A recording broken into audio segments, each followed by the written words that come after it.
There is an invisible force that draws wealth to certain people, while others seem to constantly repel it. This is not about luck, destiny, or privilege. It is financial magnetism, an energy you can develop and amplify.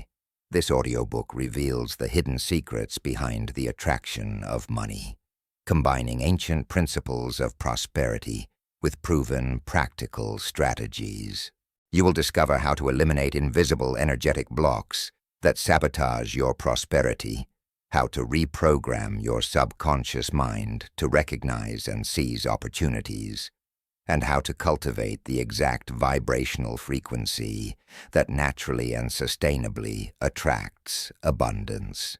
Through practical exercises, guided meditations, and energy activation techniques, you will learn how to transform your relationship with money, shifting from anxiously chasing it to becoming an irresistible magnetic force that attracts prosperity effortlessly. This is not just another book about finances or superficial positive thinking. It is a manual for energetic transformation that will reveal the hidden code of fortune that has always been available to you. Chapter 1. The Secret Code of Financial Attraction. Have you ever wondered why some people seem to effortlessly attract money, while others work twice as hard for half the results? It's not about education, connections, or even talent. There's something deeper at play, an invisible force that operates beneath the surface of our conscious awareness. This force is financial magnetism, and understanding it will change everything you thought you knew about wealth creation. Think about the last time you desperately needed money. Perhaps you had bills piling up, unexpected expenses, or simply wanted to break free from the constant stress of living paycheck to paycheck. What did you do? Most people work harder, take extra shifts, cut expenses to the bone, and hustle relentlessly. Yet despite all this effort, the money situation barely improves, or worse, it somehow gets even more complicated. This isn't because you're not trying hard enough. It's because effort without magnetism is like rowing a boat with the anchor still down. Now think about someone you know who seems to have money flow to them naturally. They mention a financial need and somehow an opportunity appears. They invest in something and it pays off. They start a business and customers find them. They're not necessarily smarter or more hardworking than you. They've simply tapped into something that most people don't even know exists. They've become magnetic to money, and money responds to magnetism the same way iron filings respond to a magnet, automatically and without resistance. The truth that changes everything is this: money is not just a physical object or a number in your bank account. Money is energy, and like all energy, it responds to frequency, vibration, and magnetic pull. You are constantly broadcasting a signal about money, whether you're aware of it or not. This signal either attracts wealth or repels it. There is no neutral state. Every thought you think about money, every emotion you feel around finances, every belief you hold about your worthiness to receive abundance is creating your magnetic field. Right now, in this very moment, you are either a magnet for money or a repellent of it. Most people have been conditioned from childhood to be repellents without realizing it. You heard things like, "Money doesn't grow on trees," or "We can't afford that," or "Rich people are greedy." These weren't just casual comments. They were programming, deep installations into your subconscious mind that created an energetic barrier between you and prosperity. Every time your parents worried about bills, every time they argued about money, every time they chose fear over abundance, they were teaching you the frequency of scarcity. And you learned it well. You learned to tense up around money conversations, to feel anxiety when checking your bank balance, to believe that wanting more makes you selfish or materialistic. This conditioning created what I call your financial set point, an invisible thermostat that regulates how much wealth you're allowed to have. Just like a thermostat keeps a room at a certain temperature, your financial set point keeps your bank account at a certain level. When you go above it, you unconsciously sabotage yourself back down. When you go below it, you scramble frantically to get back up. But you rarely break through to a permanently higher level because your set point hasn't changed. The magnet is calibrated to attract only a specific amount, and no amount of effort can override that calibration until you change it at the source. The 3 pillars of financial magnetism are consciousness, frequency, and alignment. Let me break these down because understanding them intellectually is the first step to transforming them practically. Consciousness is your awareness level about money and prosperity. Most people operate in survival consciousness, constantly worried about having enough, focused on problems rather than possibilities, seeing money as scarce and hard to get. This consciousness creates a weak, repelling magnetic field. Prosperity consciousness, on the other hand, sees abundance everywhere, expects positive financial outcomes, and believes that wealth is natural and available. The shift from survival to prosperity consciousness is not about denying reality or pretending problems don't exist. It's about changing the lens through which you interpret reality. Frequency is the energetic vibration you emit regarding money. Everything in the universe vibrates at a specific frequency, including emotions and thoughts. Fear, anxiety, desperation, and resentment vibrate at low frequencies that repel money. Gratitude, confidence, excitement, and generosity vibrate at high frequencies that attract money. Here's what most people get wrong about frequency. They try to feel abundant, while their actual internal state is desperate. They affirm prosperity, while their body is tight with financial stress. They visualize wealth, while their dominant emotion is fear of not having enough. This creates mixed signals, like trying to tune a radio to 2 stations at once. You get static, not clarity.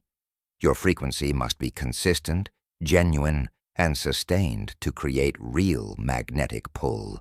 Alignment is the coherence between what you say you want, what you actually believe is possible, and what your actions demonstrate.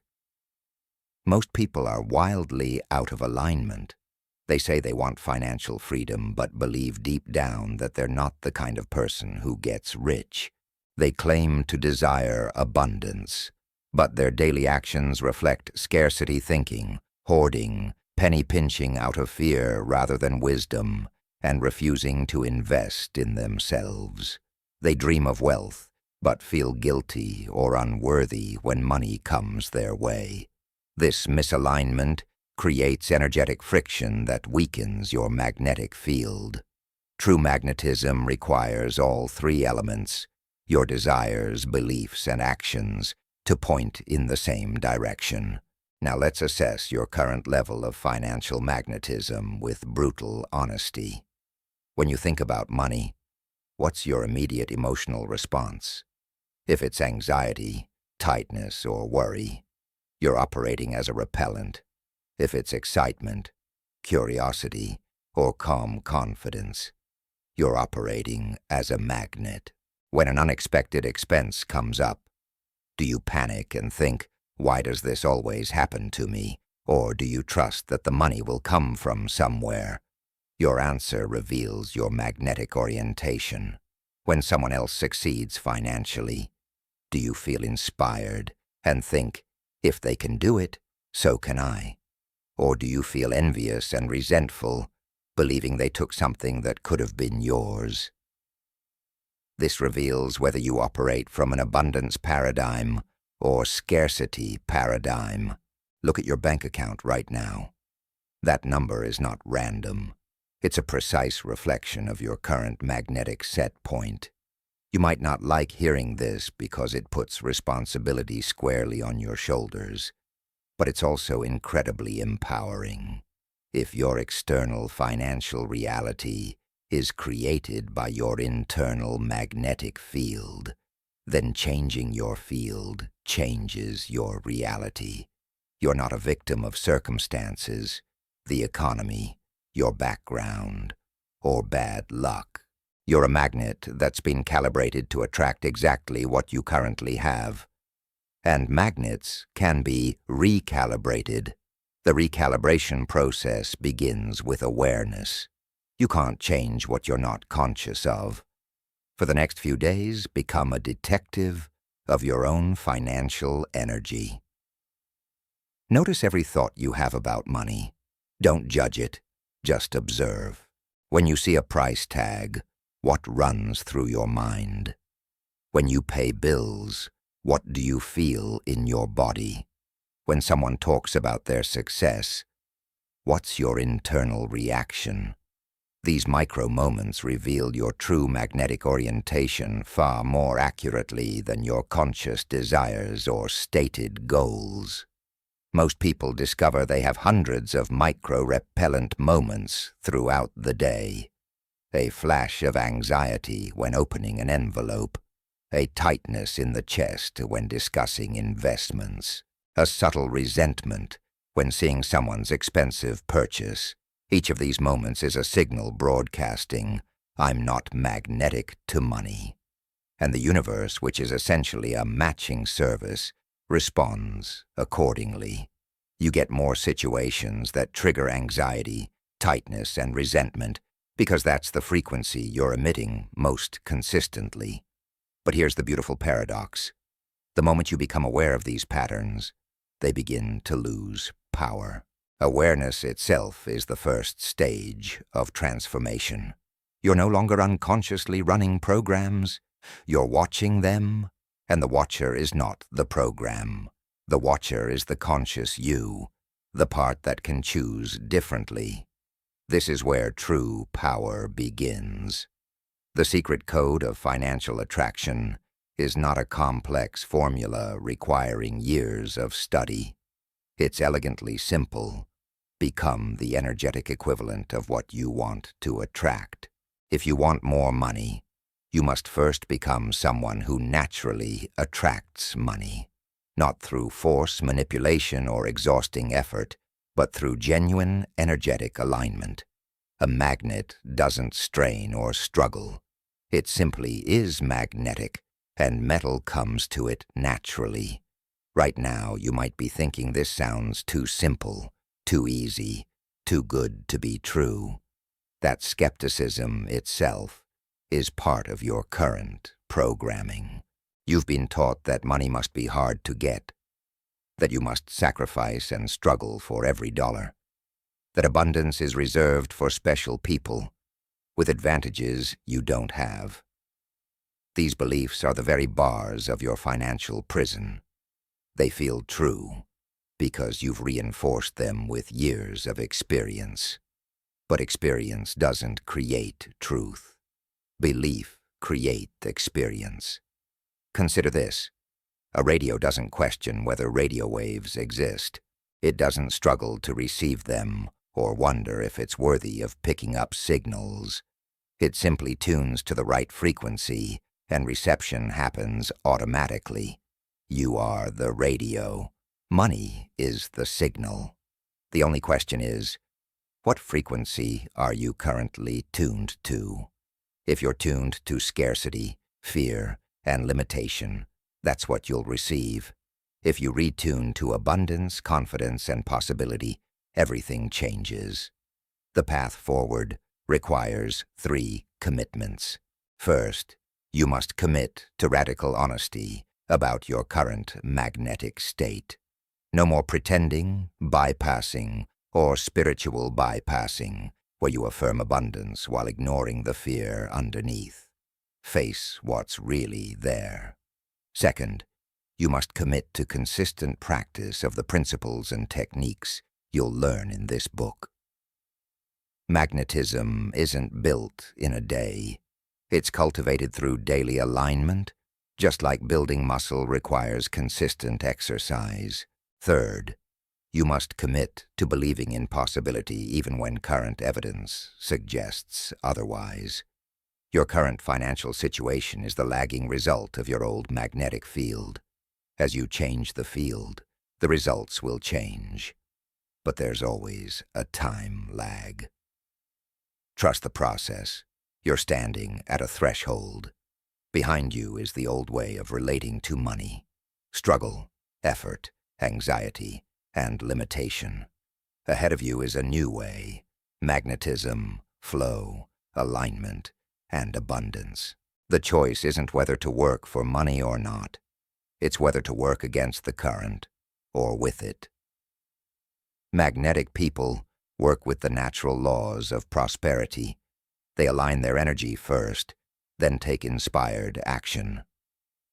Non-magnetic people exhaust themselves swimming upstream, wondering why the magnetic people seem to glide effortlessly forward. Everything you'll learn in the following chapters builds on this foundation. You are designed to be magnetic to money. It's your natural state. Scarcity is the aberration, the learned dysfunction. Abundance is the default setting of the universe. Look at nature. Does a tree struggle to grow? Does a flower agonize about blooming? Does the ocean worry about having enough water? Nature operates in effortless abundance because it's aligned with natural law. You are nature, too. The same intelligence that grows forests and fills oceans also flows through you. When you remove the blocks and align with that intelligence, prosperity becomes as natural as breathing. The journey of becoming a money magnet begins with a single decision. I am willing to change. Not someday, not when conditions are perfect, not after you learn everything. Now. Today. In this moment. That willingness creates a crack in the old programming, and through that crack, new possibilities enter. You've already taken the first step by engaging with this material. Now the question is, how far are you willing to go? How magnetic are you willing to become? How much abundance are you willing to allow into your life? The secret code has been revealed.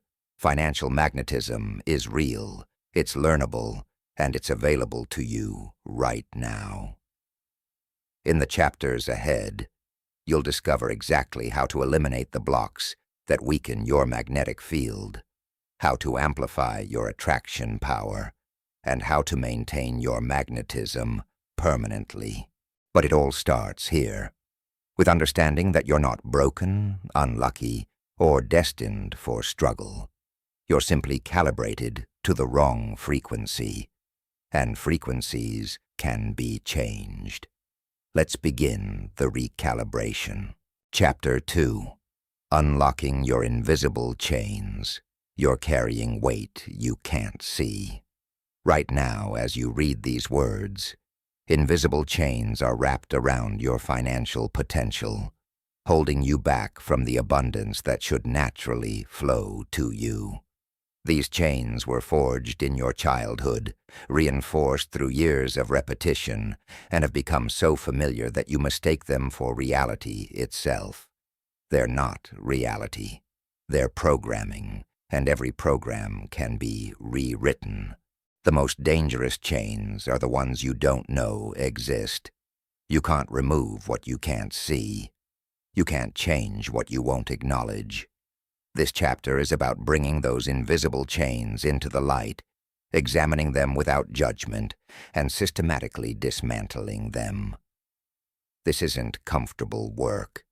You'll confront beliefs you've held since childhood, patterns inherited from your parents, and traumas you've buried deep. But on the other side of this discomfort is freedom, the kind of freedom that allows money to flow to you without the constant internal resistance you've been experiencing your entire life. Let's start with the most powerful chain of all, your money origin story. Close your eyes for a moment and travel back to your earliest memory involving money. What do you see? Maybe it's your parents arguing about bills, voices raised, tension thick in the air. Maybe it's being told no when you asked for something you wanted, feeling the sting of disappointment and learning that wanting creates pain. Maybe it's watching your mother cry over unpaid bills or your father's shoulders slump under financial pressure. Maybe it's the embarrassment of wearing hand-me-down clothes or having free lunch tickets at school while other kids paid cash. These memories aren't just stories from your past. They're energetic imprints that shaped your entire relationship with money. That argument you witnessed created a neural pathway that says, money causes conflict. That disappointment when you were told no created an association between desire and pain. That image of your parents' stress created a belief that money is heavy, burdensome, and anxiety-producing. Your 5-year-old brain couldn't process these experiences with adult wisdom. It simply recorded them as truth about how money works, and you've been operating from that truth ever since. Here's what happens with these early imprints. They become your unconscious operating system. You don't actively think about them. You just react from them automatically. When an opportunity for more money appears, that old programming activates. If money meant conflict in your childhood, part of you will sabotage the opportunity to avoid potential conflict. If money meant your parents were stressed and unavailable, part of you will reject wealth to avoid becoming like them. If having less than others made you feel ashamed, part of you might overspend to prove you're not poor anymore, keeping you trapped in a cycle of scarcity. The second major chain is inherited belief systems. You didn't create your first thoughts about money. They were handed to you, fully formed, by the people who raised you. Money doesn't grow on trees. A penny saved is a penny earned. Rich people are greedy. Money is the root of all evil. You have to work hard for money. There's never enough. Each of these phrases is a program, a line of code in your mental software that determines how you interact with financial energy. The insidious thing about inherited beliefs is that they feel like your own thoughts. You've repeated them so many times that you've claimed ownership of them. But are they actually true? Did you test them against reality? Or did you simply accept them because authority figures told you so? Most people never question the financial beliefs they inherited. They just live them out, wondering why they can't break through invisible barriers that they don't even realize exist. Consider the belief, you have to work hard for money. This seems logical, even virtuous. But what it actually programs into your subconscious is, money only comes through struggle and effort. If you're not struggling, you don't deserve money. This belief will cause you to unconsciously reject opportunities that seem too easy. It'll make you suspicious of passive income. It'll drive you to work yourself into exhaustion because your identity is tied to the struggle. Meanwhile, people who don't carry this belief attract money through smart strategy, leverage, and alignment, rather than pure effort. They work intelligently, not desperately, or take the belief, money is the root of all evil. This actually comes from a misquote of scripture, but millions of people carry it as truth. If your subconscious believes that money is evil, do you think you'll allow yourself to accumulate it? Of course not. You'll find ways to get rid of it as quickly as it comes, keeping yourself perpetually broke to remain good in your own eyes. The belief creates a moral dilemma. Be wealthy and evil, or be poor and virtuous. Most people choose poverty to maintain their self-image as a good person. The third chain is what I call financial trauma. Trauma isn't just major catastrophic events.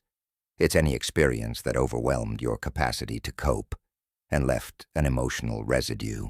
For many people, financial trauma comes from experiences like bankruptcy, foreclosure, sudden job loss, or watching a parent lose everything. But it can also come from smaller events, being publicly humiliated for not having enough money, having utilities shut off, going hungry, or feeling the terror of impending homelessness.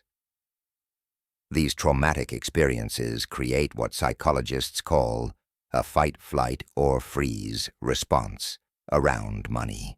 When your nervous system perceives financial threat, it activates survival mode. In survival mode, you cannot think clearly, plan strategically, or act from abundance. You're operating from your reptilian brain, which only knows fear and reaction. This is why people make terrible financial decisions during times of stress. They're not stupid or weak-willed. They're traumatized, and trauma hijacks rational thinking. Financial trauma also creates hypersensitivity to certain triggers. Someone who experienced foreclosure might feel panic every time they see a letter from the bank, even if it's routine correspondence. Someone who grew up food insecure might hoard resources compulsively, unable to enjoy abundance even when it's present. Someone who was shamed for being poor might spend beyond their means to avoid ever feeling that shame again. These aren't character flaws. They're trauma responses, and they require healing, not judgment. Now let's talk about the chain of unworthiness. This is perhaps the deepest and most painful block to address because it strikes at your core identity. Somewhere along the way, you absorbed the message that you're not worthy of abundance. Maybe you were compared unfavorably to siblings or peers. Maybe you failed at something important and internalized that you're a failure. Maybe you were told directly that you weren't good enough, smart enough, or special enough. Maybe you looked around at who has money in this world and concluded that you don't fit that category. Unworthiness operates like a force field that repels abundance. Even when money comes to you, you feel uncomfortable having it. You might give it away impulsively, spend it on others, or find ways to lose it because having it creates cognitive dissonance. Your internal story says, people like me don't have money. So when you do have it, the discomfort is intolerable. Your subconscious will do whatever it takes to return you to a state that matches your self-concept, even if that state is poverty. The unworthiness chain is often reinforced by comparison. You look at people who have wealth, and you see all the ways you're different from them. They're more educated, more connected, more talented, luckier, or from better families. What you don't see is that many wealthy people started from less than you have right now. What they had wasn't external advantage. It was internal permission to receive. They believed they were worthy of abundance, so abundance came. Your worthiness isn't determined by your past, your credentials, or your current circumstances. It's determined by one thing only: your decision to claim it. Let's address the scarcity mindset chain. This is the deep conviction that there's not enough to go around, that if someone else wins, you lose. Scarcity thinking makes you grip tightly to what you have, afraid to invest, spend, or give because you might not get more.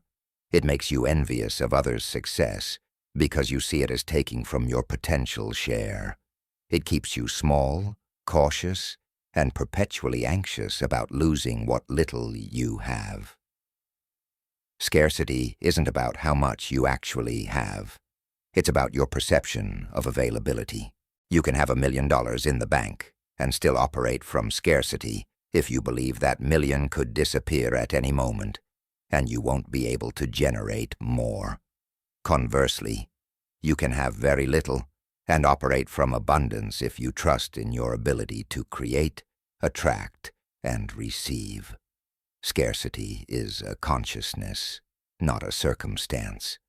The roots of scarcity mindset often trace back to childhood experiences of lack.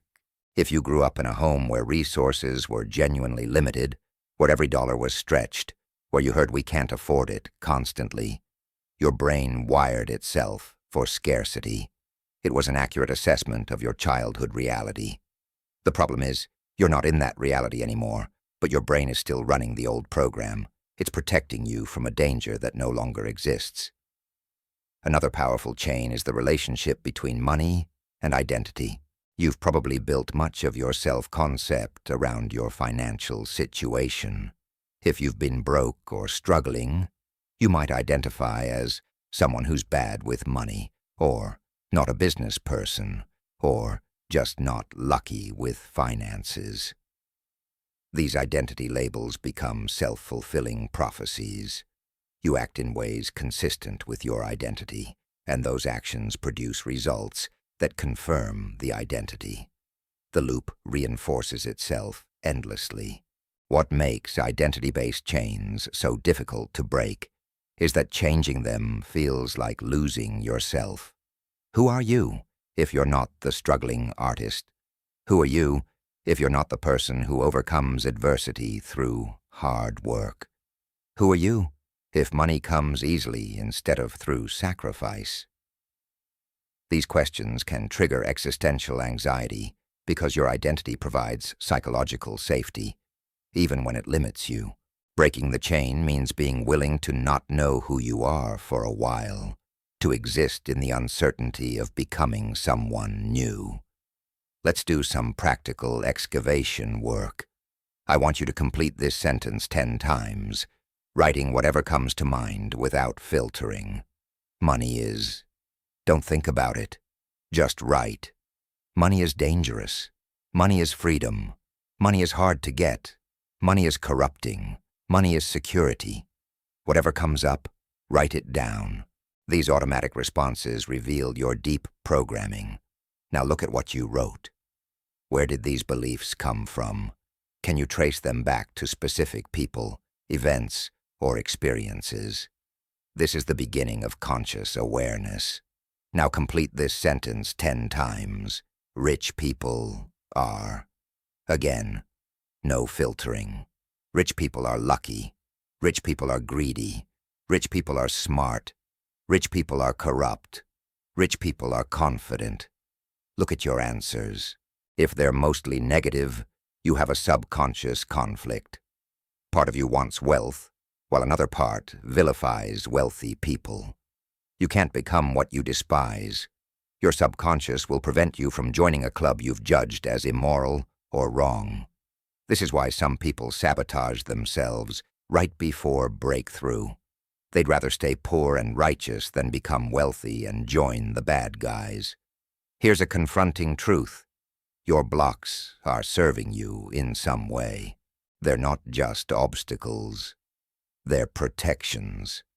Your poverty might protect you from the responsibility of managing wealth. Your struggle might protect you from others' envy or expectation.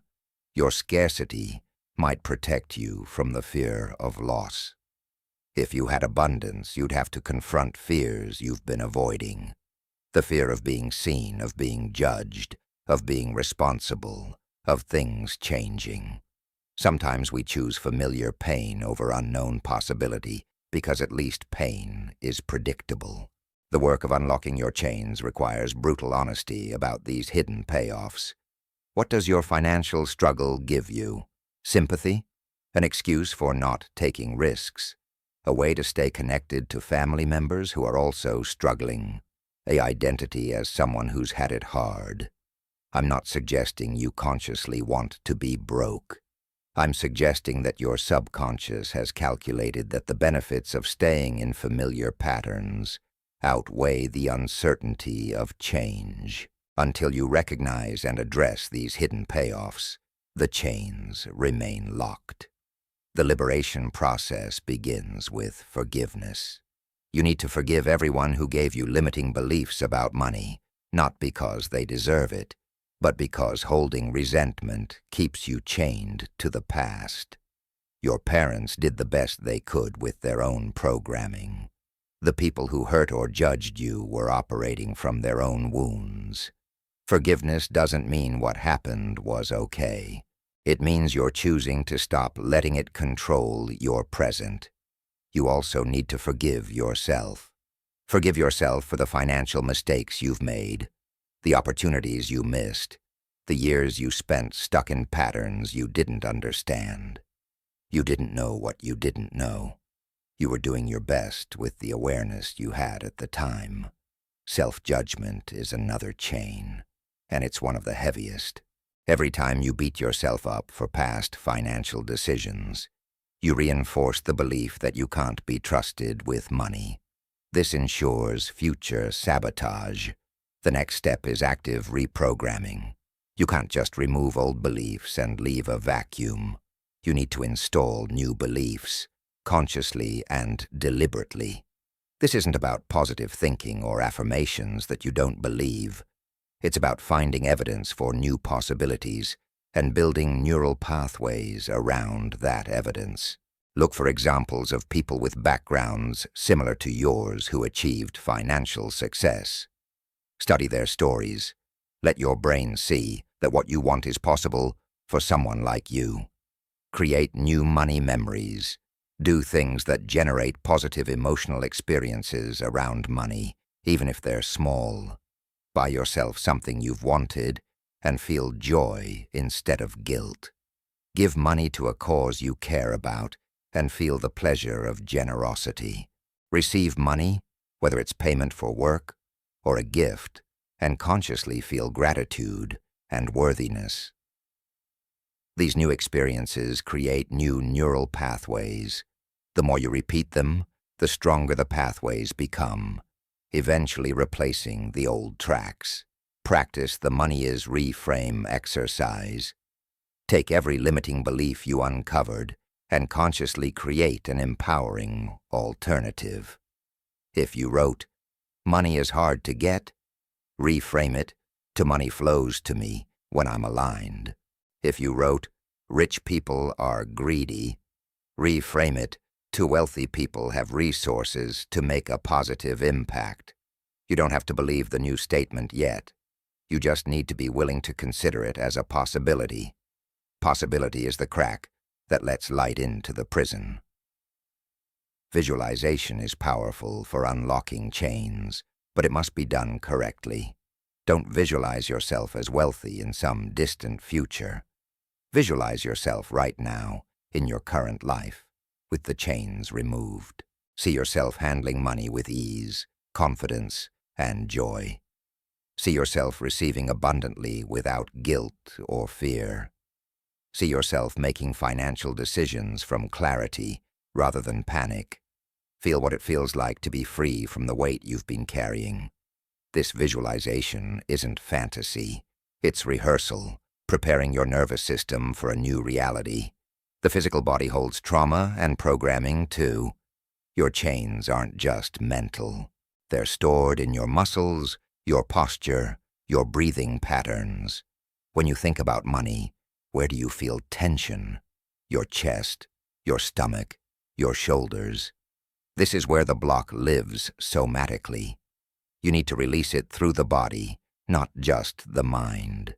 Deep breathing, movement, shaking, or even screaming into a pillow can help discharge stuck emotional energy related to money trauma. One of the most powerful practices for unlocking chains is what I call the money dialogue.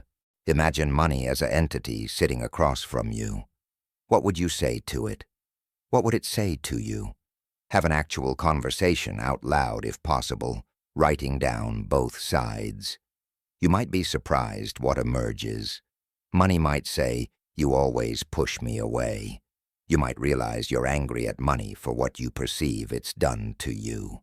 This externalization allows you to see the relationship clearly and consciously choose to transform it. The unlocking process isn't a one-time event. It's a practice. Some chains will fall away quickly once you see them. Others will require repeated attention. You might think you've cleared a belief only to have it resurface in a new form. This is normal. You're unwinding decades of conditioning. Be patient with yourself. Every moment of awareness Every conscious choice to respond differently weakens the chains. Eventually they become so weak, they simply dissolve. You'll know you're making progress when you notice your automatic reactions changing. When something money-related happens and instead of immediate anxiety, you feel curiosity. When you see someone else's success and instead of envy, you feel inspired.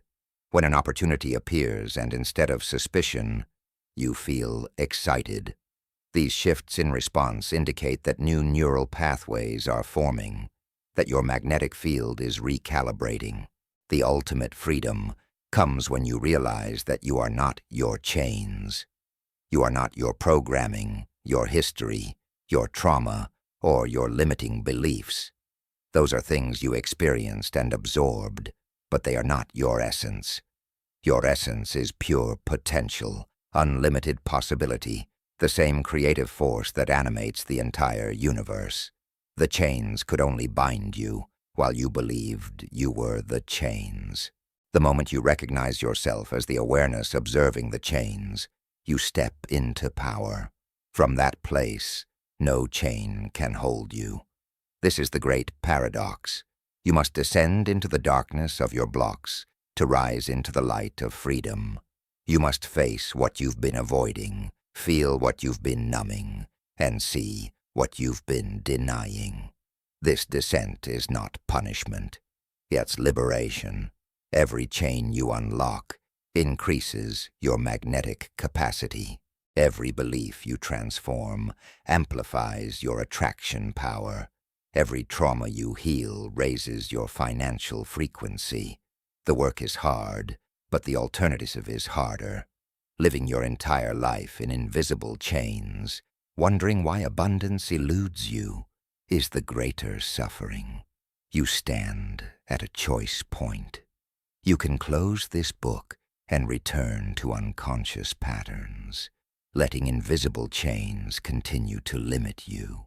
Or you can commit to the excavation work, the honest examination, the deliberate reprogramming. You can choose freedom. The chains are already weakening just from being seen. Your awareness is the key. Now you must decide, will you turn the key? Will you walk out of the prison you didn't know you were in? The door is open. Step through. Chapter 3. The vibrational frequency of money. Everything in the universe is energy vibrating at different frequencies. This isn't mystical philosophy, it's physics. The chair you're sitting on, the air you're breathing, the thoughts moving through your mind right now, all of it is energy in motion, vibrating at specific rates. Your body is energy. Your emotions are energy. And money, despite appearing as paper, coins, or digital numbers, is also energy vibrating at a particular frequency. When your personal frequency matches the frequency of money, attraction happens automatically. When your frequency conflicts with money's frequency, repulsion happens just as automatically. This chapter will teach you how to calibrate your energetic signature to resonate perfectly with abundance. Think of yourself as a radio tower, constantly broadcasting a signal into the universe. This signal is composed of your predominant thoughts, emotions, beliefs, and the energy you hold in your physical body. The universe, acting as a vast matching system, responds to your signal by sending back experiences, circumstances, and resources that match your broadcast frequency. If you're broadcasting fear, you receive situations that generate more fear. If you're broadcasting confidence, you receive situations that confirm your capability. If you're broadcasting scarcity, you magnetize lack. If you're broadcasting abundance, you magnetize prosperity. You cannot receive on a frequency you're not transmitting. Most people are completely unaware of what frequency they're actually broadcasting. They consciously want wealth, while unconsciously transmitting poverty consciousness 23 hours a day. They affirm abundance for 5 minutes in the morning, then spend the rest of the day worrying about bills, complaining about prices, resenting people who have more, and feeling anxious about their bank balance. Those 5 minutes of positive frequency get drowned out by 23 hours and 55 minutes of negative frequency. The universe doesn't respond to what you want. It responds to what you are, and what you are is determined by your most consistent energetic state. Let's identify the specific frequencies that repel money. Fear is a low, dense, contracting frequency. When you're in fear about money, your energy field literally contracts and becomes smaller. You pull in, protect, defend, and close off. In this state, you cannot receive, because receiving requires openness. Fear makes you grasp at what you have and push away opportunities because they seem risky. Fear-based decision-making always leads to scarcity, because fear itself is scarcity consciousness. You're operating from the belief that there's not enough, that you're not safe, that disaster is imminent. This frequency broadcasts, I don't have, I can't get, I'm not worthy, and the universe delivers accordingly. Anxiety is fear's cousin, a slightly higher frequency, but still deeply repelling to money. Anxiety is what happens when you try to control outcomes you can't control, when you mentally rehearse worst-case scenarios, when you lie awake, calculating how to make ends meet. Anxious energy is scattered, unfocused, and chaotic. It jumps from one worry to another, never settling, never trusting. Money, which flows along pathways of ease and trust, cannot move through anxious channels. Anxiety creates energetic static that disrupts the clear signal needed for magnetic attraction. Resentment and bitterness vibrate at frequencies that are particularly toxic to wealth. When you resent people who have money, you're creating an energetic repulsion to the very thing you want. Your subconscious hears, "Those people with money are bad," and concludes, "Therefore, I must not have money, or I'll be bad too." When you feel bitter about your financial situation, blaming the economy, your parents, your circumstances, or your bad luck, you're positioning yourself as a victim. Victim consciousness is incompatible with prosperity consciousness, because victims don't create, they endure. They don't attract, they defend. They don't flow, they resist. Desperation might seem like it would attract money since you want it so badly. But desperation is one of the most repelling frequencies that exists. Desperation is need mixed with panic. It's the energy of drowning, of grabbing frantically at anything that might save you. This energy pushes away exactly what you're trying to attract, because it comes from a place of lack so profound that it creates a vacuum. Have you noticed that when you desperately need something, it seems to evade you, but when you relax about it, it often appears? That's not coincidence. That's frequency mechanics. Guilt about wanting or having money is another frequency killer. If you feel guilty for desiring more, you'll sabotage your ability to receive it. If you feel guilty when you do have money, you'll find ways to get rid of it quickly. Guilt says, "I don't deserve this, and I'm wrong for wanting this, and I should sacrifice instead of prosper." This frequency is often installed by religious or cultural programming that associates virtue with poverty and sin with wealth. It creates an impossible bind. You want abundance, but you've moralized scarcity. So wanting abundance makes you feel like a bad person. Shame operates at one of the lowest frequencies measurable. Shame about your financial situation, about mistakes you've made, about where you come from, or what you don't have, creates such a dense, energetic barrier that almost nothing can penetrate it. Shame makes you want to hide, to be invisible, to not be seen.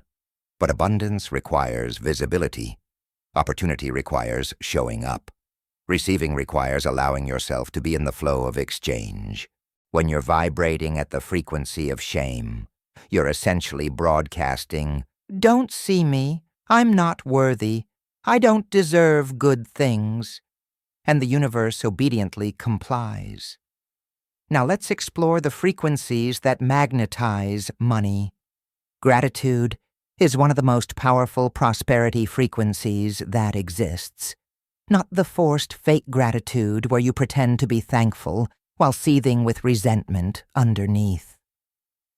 Real gratitude, the kind that comes from genuine appreciation for what is. When you're in true gratitude, you're acknowledging abundance that already exists. You're saying, "I have," rather than, "I lack." This shifts your entire energetic orientation from scarcity to sufficiency. The universe responds to sufficiency consciousness by providing more to be grateful for. Gratitude is magnetic because it's a high, expansive, opening frequency that says, "I'm ready to receive more of this goodness." Excitement and enthusiasm vibrate at frequencies that naturally attract opportunity. When you're genuinely excited about possibilities, about your ideas, about potential outcomes, you're in a creative, expansive state. Excitement is the emotion of expectation fulfilled. It's what you feel when good things are happening or about to happen. When you cultivate excitement as a baseline state, you're tuning yourself to the frequency of positive manifestation. Opportunities find excited people because excitement is contagious. It draws others in. It opens doors. It says yes to life, and life responds with more to say yes to. Confidence is a prosperity frequency because it broadcasts capability and worthiness. Not arrogance, which is actually overcompensation for insecurity, but genuine confidence rooted in self-trust. When you're confident, you take action from a place of knowing rather than hoping. You make decisions clearly. You handle setbacks without collapsing. You receive without apologizing. Confidence says, "I can handle whatever comes, including success." And this frequency naturally attracts circumstances that require and reward confidence. Money flows toward people who can handle it, and confidence signals that you can. Generosity might seem counterintuitive as a money-attracting frequency, but it's one of the most powerful. When you give freely, whether it's money, time, knowledge, or energy, you're operating from overflow consciousness. You're saying through your actions, "I have more than enough. I can afford to give." This broadcasts abundance, and the universe matches abundance with more abundance. Scarcity consciousness says, "I must hoard because there might not be more." Abundance consciousness says, "I can give because more is always coming." Which person do you think attracts more? Trust is perhaps the highest frequency related to money manifestation. Trust that you're supported, that the universe is abundant, that opportunities will come, that you have what it takes, that everything is working out for your benefit. Trust is the opposite of control. It's the willingness to take action without strangling outcomes, to plant seeds without digging them up every day to check if they're growing. Trust creates a clear channel through which abundance can flow because there's no resistance, no second-guessing, no energetic interference. When you trust, you're in alignment with the natural intelligence that grows trees and moves planets. That intelligence knows how to bring you prosperity. Peace is often overlooked as a prosperity frequency, but it's essential. Inner peace means you're not in conflict with yourself or reality. You've accepted where you are while remaining open to where you're going. You're not at war with your circumstances, desperately fighting against what is. Peace doesn't mean passivity or resignation. It means you're centered, grounded, and able to respond to life from clarity rather than reaction. From a peaceful state, you make better decisions, you see opportunities more clearly, and you take inspired action rather than frantic action. Peace is magnetic because it's stable, and stability attracts resources. Joy is one of the highest vibrational frequencies available to humans. Pure joy, not dependent on circumstances, but arising from your connection to life itself. When you're in joy, you're in the ultimate magnetic state, because joy is the frequency of your true nature. It's who you were before you learned fear, scarcity, and limitation. Children naturally vibrate at joy frequency, which is why they receive so easily, why opportunities and generosity flow to them naturally. As adults, we must consciously return to joy by releasing the heavy frequencies we've accumulated. Joy attracts not just money, but everything good, because joy is alignment with source energy itself. So how do you shift from low frequencies to high frequencies? It starts with awareness. Throughout your day, begin noticing your emotional state. Don't judge it, just observe. Right now I'm feeling anxious. Right now I'm feeling grateful. Right now I'm feeling resentful. This awareness creates a gap between you and the emotion. You're no longer lost in it. You're observing it. From that observer position, you have choice. You can't choose your circumstances in every moment, but you can always choose your frequency response to those circumstances. When you catch yourself in a low-frequency state, don't fight it or shame yourself for it. That just adds more low-frequency energy. Instead, acknowledge it and consciously choose to shift. Use your breath.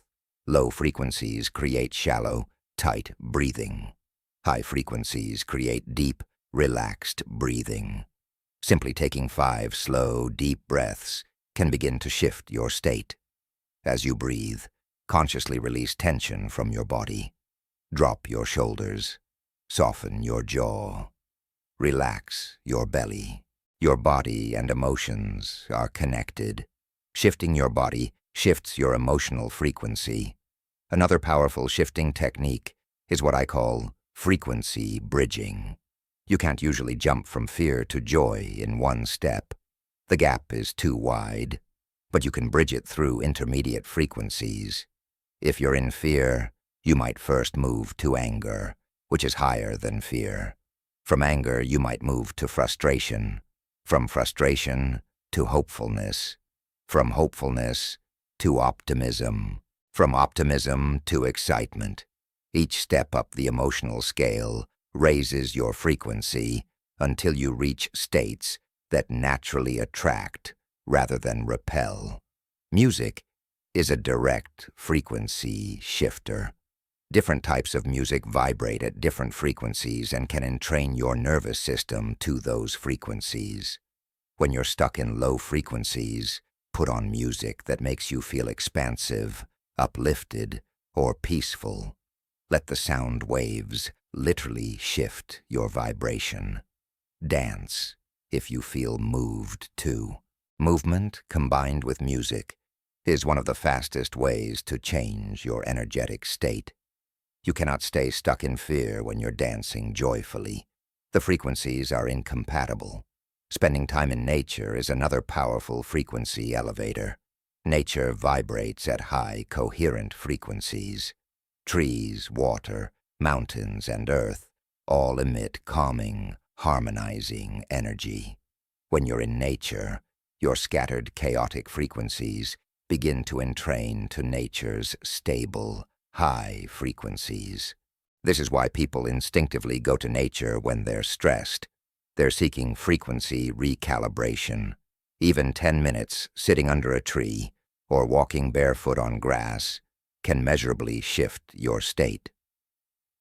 Conscious language is a frequency tool most people underestimate. The words you speak create vibration. Complaining, gossiping, criticizing, and speaking about problems all generate low frequencies. Speaking about possibilities Expressing appreciation, encouraging others, and talking about what's working generates high frequencies. Start monitoring your speech. How much of your daily conversation is focused on problems versus possibilities? How often do you complain versus appreciate? Your words are casting spells, literally creating your reality through vibration. Choose them consciously. Your physical environment holds and amplifies frequency. If your living space is cluttered, dirty, or filled with broken things, it holds stagnant, low-frequency energy. That environment then influences your personal frequency, keeping you stuck in lower states. Cleaning, organizing, and beautifying your space raises its frequency, which supports you in maintaining higher frequencies. This isn't about perfection or expensive decor. It's about creating an environment that feels good to be in, that supports expansion rather than contraction. The people you spend time with dramatically affect your frequency through a principle called entrainment. If you're constantly around people who complain, worry, and operate from scarcity consciousness, you'll find it very difficult to maintain high frequencies. Their energy field affects yours. This doesn't mean you abandon everyone who's struggling, but it does mean you need to consciously protect your frequency and spend significant time with people who operate at the frequencies you're cultivating. You become like the 5 people you spend the most time with. Choose wisely. Media consumption is a massive frequency influencer that most people don't consider. If you start your day scrolling through news designed to trigger fear and outrage, you're deliberately lowering your frequency. If you consume entertainment focused on violence, betrayal, and suffering, you're marinating in those frequencies. If you follow social media accounts that make you feel inadequate or envious, you're choosing frequency pollution. Become extremely selective about what you allow into your consciousness. Every piece of content you consume is affecting your vibration. Visualization is a powerful frequency calibration tool when done correctly. Most people visualize from a place of lack, imagining having money because they don't have it now. This actually reinforces the frequency of not having. Instead, visualize from the feeling of already having. Don't see yourself getting the money. See yourself being the person who naturally has and manages abundance. Feel the emotions of that reality as if it's happening now. Your nervous system doesn't distinguish between vividly imagined experience and actual experience. Both create the same frequency. This is how you tune yourself to prosperity before it manifests physically. One of the most potent practices for frequency calibration is what I call living as if. This doesn't mean pretending you have money you don't have or spending recklessly. It means embodying the energy of prosperity now. How would a wealthy version of you walk? Probably with confidence and ease. Walk that way now. How would a prosperous version of you speak about money? Probably with calm assurance. Speak that way now. How would an abundant version of you handle setbacks? Probably with perspective and trust. Handle them that way now. You don't need to wait until you have the money to be the person who has the money. Become that person now, and the money will follow the frequency. Practice what I call frequency checks throughout your day. Set a timer to go off every 2 hours. When it rings, pause and assess your frequency. Are you contracted or expanded? Anxious or trusting? Resentful or appreciative? Scattered or centered? Don't judge what you find. Just notice, and if you're in a low frequency, consciously shift using the tools you now have. Over time, this practice creates awareness that becomes automatic. You'll catch frequency drops quickly and correct them before they compound. Understand that frequency isn't about forced positivity or denying reality. You don't have to pretend everything is perfect. You can acknowledge challenges while choosing to respond to them from high-frequency states. The difference is between "this is terrible, I'm doomed, nothing ever works out," and "this is challenging, and I trust I'll find a solution. I've handled difficult things before." Both statements acknowledge the challenge, but they vibrate at completely different frequencies and will generate completely different outcomes.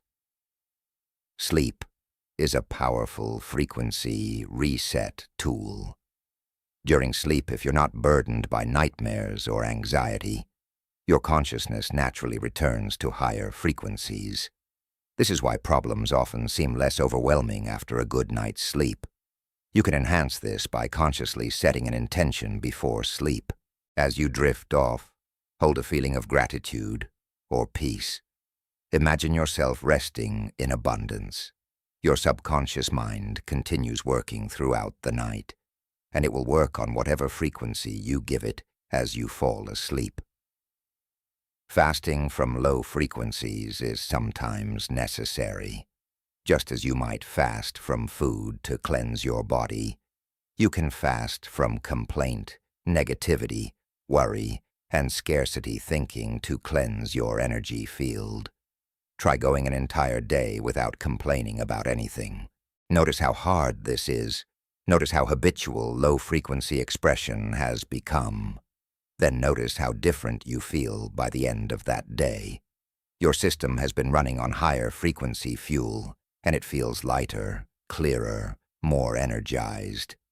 The ultimate goal isn't to maintain peak high frequency every moment. That's not realistic while living human life. The goal is to raise your baseline, your default frequency, instead of spending most of your time in fear, worry, and resentment, with occasional moments of peace. You want to spend most of your time in trust, gratitude, and confidence, with occasional dips into lower states that you quickly recognize and shift. Your baseline frequency is what determines your default attraction patterns. Raise the baseline, and you raise what you magnetize. Here's the profound truth that changes everything. You don't have to figure out how prosperity will come. You don't have to control the path or force the outcome. Your only job is to maintain the frequency match. When you consistently vibrate at the frequency of abundance, trust, excitement, and gratitude, the universe handles the how. Opportunities appear. Synchronicities increase. The right people show up. Resources materialize.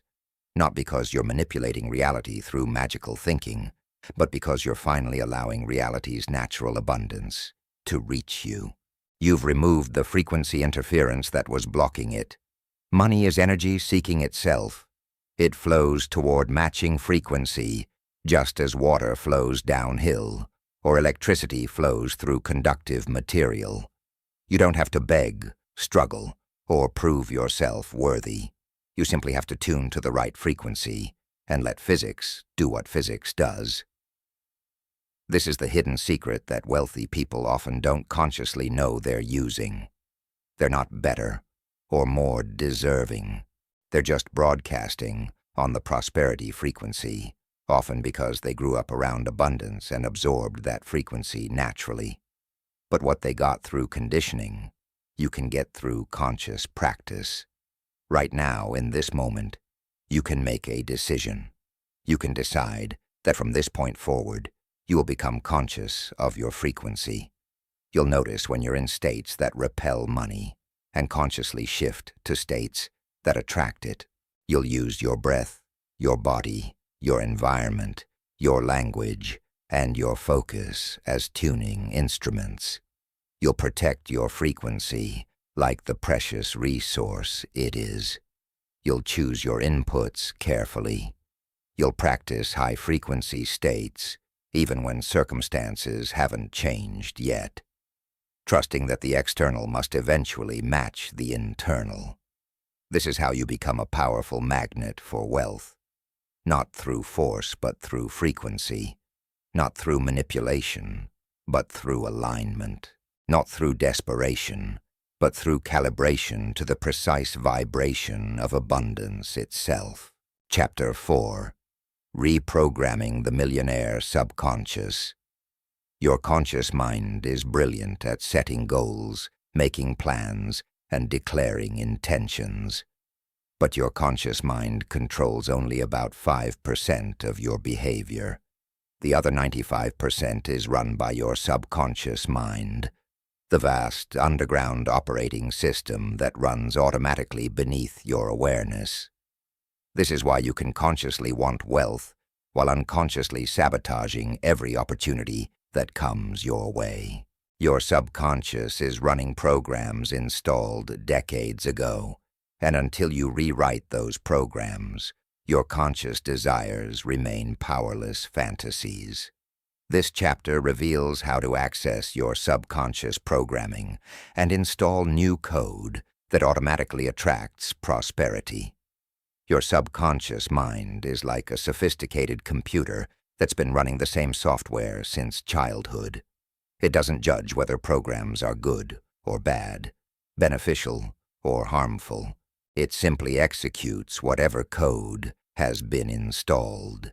If the installed program says, "Money is hard to get," your subconscious will make sure money is hard to get by causing you to overlook opportunities, procrastinate on important actions, or make decisions that keep you stuck. If the program says, "I'm not good with money," your subconscious will ensure this remains true by generating impulse purchases, poor investments, or anxiety that prevents clear financial thinking. Your subconscious isn't working against you. It's working perfectly to maintain consistency with its programming. The subconscious mind operates on repetition and emotion. Something becomes programmed into your subconscious through repeated exposure combined with emotional intensity. This is why a single traumatic event can create lifelong programming. The emotional intensity burned it in instantly. It's also why hearing money doesn't grow on trees 5,000 times throughout childhood becomes your operating system, even though you heard it said calmly. Repetition carved it deeply into your neural pathways. Understanding this gives you the key to reprogramming. You need to create new repetition with new emotional associations to overwrite the old code. Most people try to reprogram their subconscious through affirmations, which can work but often don't because they're doing it wrong. They stand in front of a mirror saying, "I am wealthy," while their entire being screams, "No, you're not." This creates internal conflict, not coherence. The conscious mind is saying one thing, while the subconscious, which can see the actual bank account, rejects it as false. This conflict actually reinforces the old programming by highlighting the gap between where you are and where you want to be. Effective reprogramming doesn't create conflict. It creates believable bridges from current reality to desired reality. The first step in reprogramming is identifying your current subconscious programs about money. These programs reveal themselves through your automatic thoughts and behaviors. What's your immediate internal response when you see a price tag on something you want? If it's "I can't afford that," without even checking if you can, that's a program. When an unexpected expense comes up, do you automatically think, "Of course this happened to me"? Or, "Why does this always happen?" That's a program revealing itself. When you see someone successful, is your first thought, "They're lucky," or "They probably did something shady"? Programs speaking. Your subconscious programs are visible in every automatic response you have regarding money. Write down every automatic thought you notice about money for 3 days. Don't analyze or judge. Just record. "That's too expensive. I'll never be able to afford a house. Rich people are greedy. I'm terrible with numbers. Money slips through my fingers. I work so hard and have nothing to show for it. These statements are your current programming speaking. They're not truth. They're code. And code can be rewritten. Looking at your list, you'll probably notice patterns. Maybe there's a theme of unworthiness. Maybe it's a theme of money being difficult or dangerous. Maybe it's a theme of other people getting what you can't have. These themes reveal the core programs that need reprogramming. Now here's something crucial. You cannot simply delete a program. The subconscious doesn't work that way. You can only overwrite it with a new program. This is why trying to stop thinking negatively doesn't work. You're focused on what you don't want, which actually reinforces it. Instead, you install a new program that gradually becomes stronger than the old one until it becomes your default operating system. This takes time and consistency, but it works if you do it correctly. The most effective reprogramming technique is what I call graduated truth statements. These are statements that are believable to your current consciousness while pointing toward your desired reality. If you're broke and you try to affirm, "I am a millionaire," your subconscious will reject it completely because it contradicts observable reality. But if you affirm, "I am learning to attract more money," or "I am becoming better at managing money," or "I am opening to financial opportunities," your subconscious can accept these as possibly true. They don't contradict current reality, but they point toward change. As these statements become your truth, you graduate to slightly more advanced statements, slowly programming in new beliefs. Another powerful reprogramming method is visualization with sensory detail.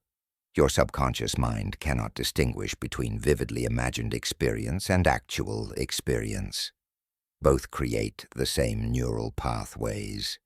This is why athletes mentally rehearse their performance, and why trauma creates lasting programs, even though the danger has passed. You can use this principle deliberately.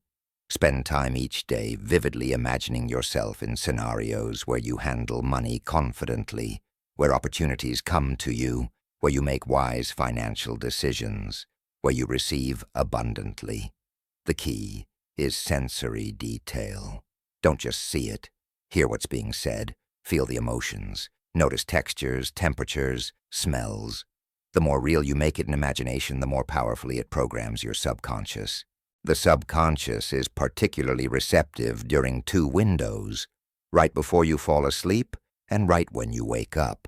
In these states, your brain waves shift from beta, normal waking consciousness, to alpha and theta, the same states experienced during hypnosis and deep meditation.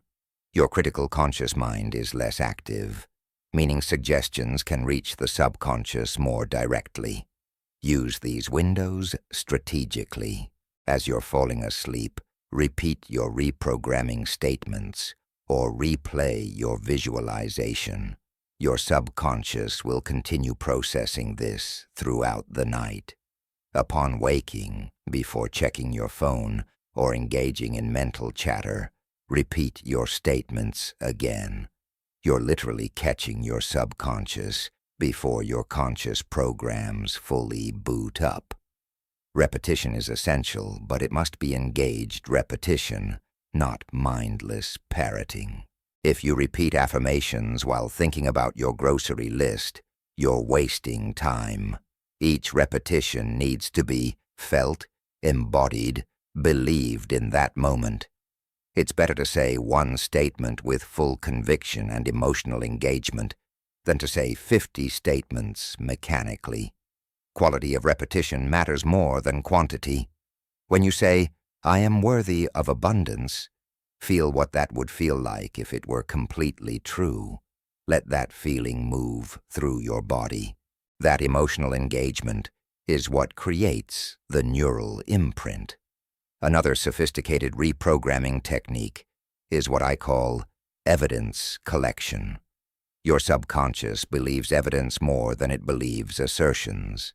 If you keep affirming, "Money comes easily to me," while your evidence shows the opposite, internal conflict grows. Instead, actively look for any evidence, no matter how small, that supports your new program. Did you find $1 on the street? Evidence that money comes to you. Did someone buy you coffee? Evidence that abundance flows to you. Did you avoid an impulse purchase? Evidence that you're becoming wise with money. This isn't about delusional thinking.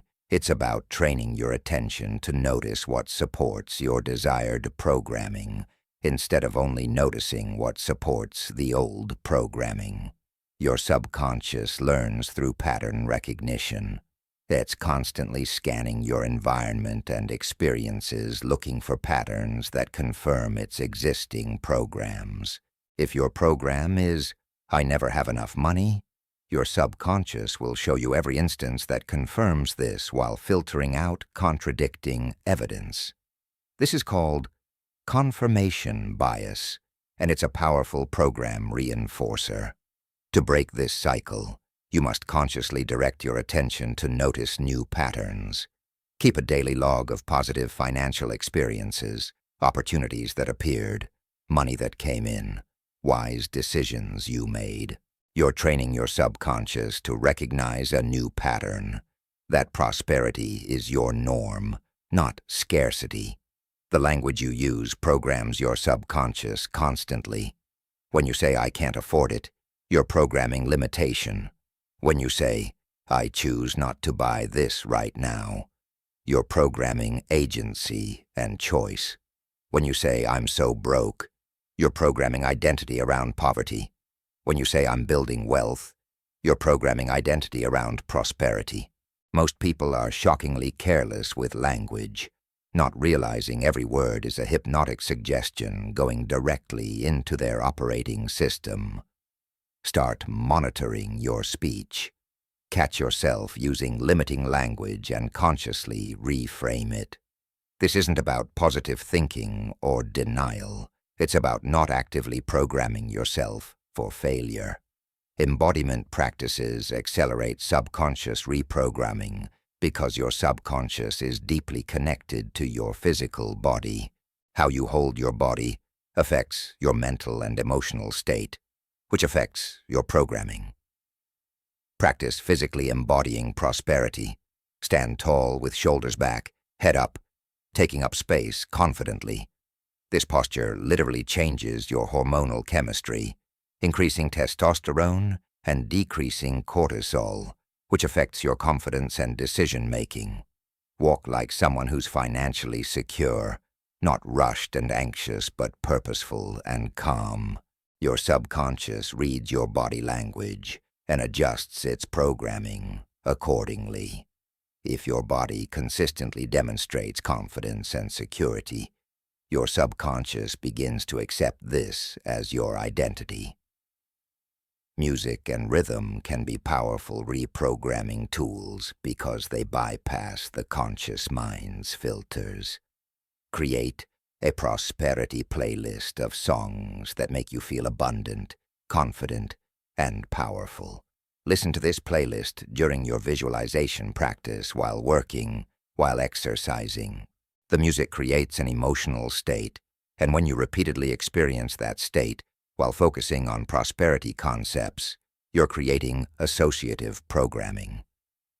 Your subconscious links the feeling state to prosperity, and eventually you can access the prosperity state simply by remembering the feeling. Hypnosis and guided meditation are direct lines to the subconscious because they induce theta brainwave states where programming happens easily. You don't need a hypnotherapist.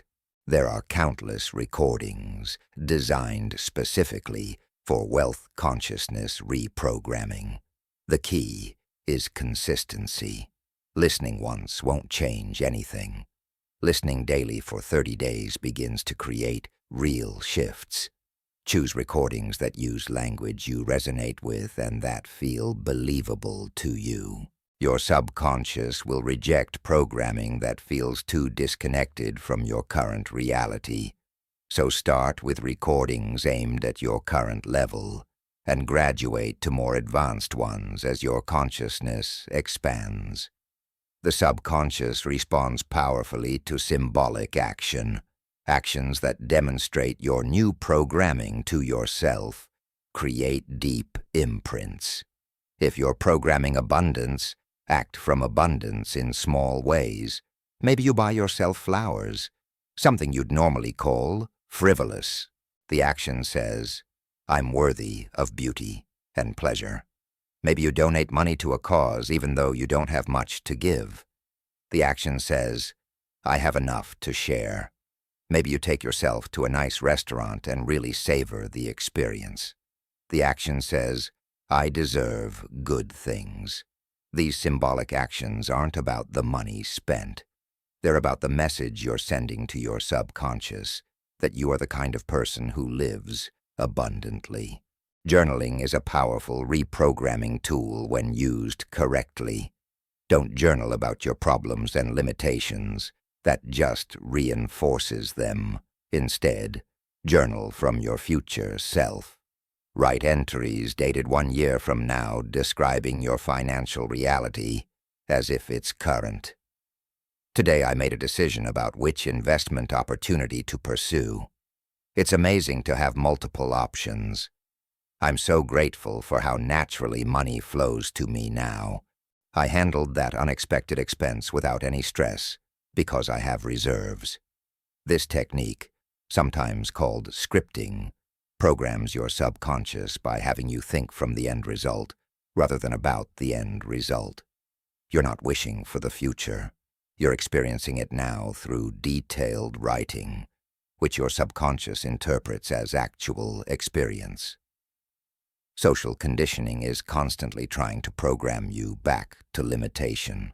Every commercial showing people stressed about money, every news story about economic doom, every conversation with people complaining about financial struggle. These are all attempting to install or reinforce scarcity programming. You must become vigilant about protecting your subconscious from this constant assault. This doesn't mean living in denial of real economic issues. It means choosing carefully what information you consume and how much time you spend in environments that promote scarcity consciousness. Your subconscious is like a garden. You're trying to grow abundance. Don't let other people plant weeds. Understanding how the subconscious processes time is crucial for reprogramming. Your subconscious doesn't experience time the way your conscious mind does. Past, present, and future exist simultaneously in your subconscious. This is why past trauma still affects you now. Your subconscious experiences it as present danger. But you can use this principle positively. When you vividly imagine your prosperous future, your subconscious experiences it as happening now, which begins to shift your present behavior and perception. This is the mechanism behind manifestation that seems mysterious until you understand subconscious mechanics. The subconscious is programmed not just through your own experiences, but through observation of others.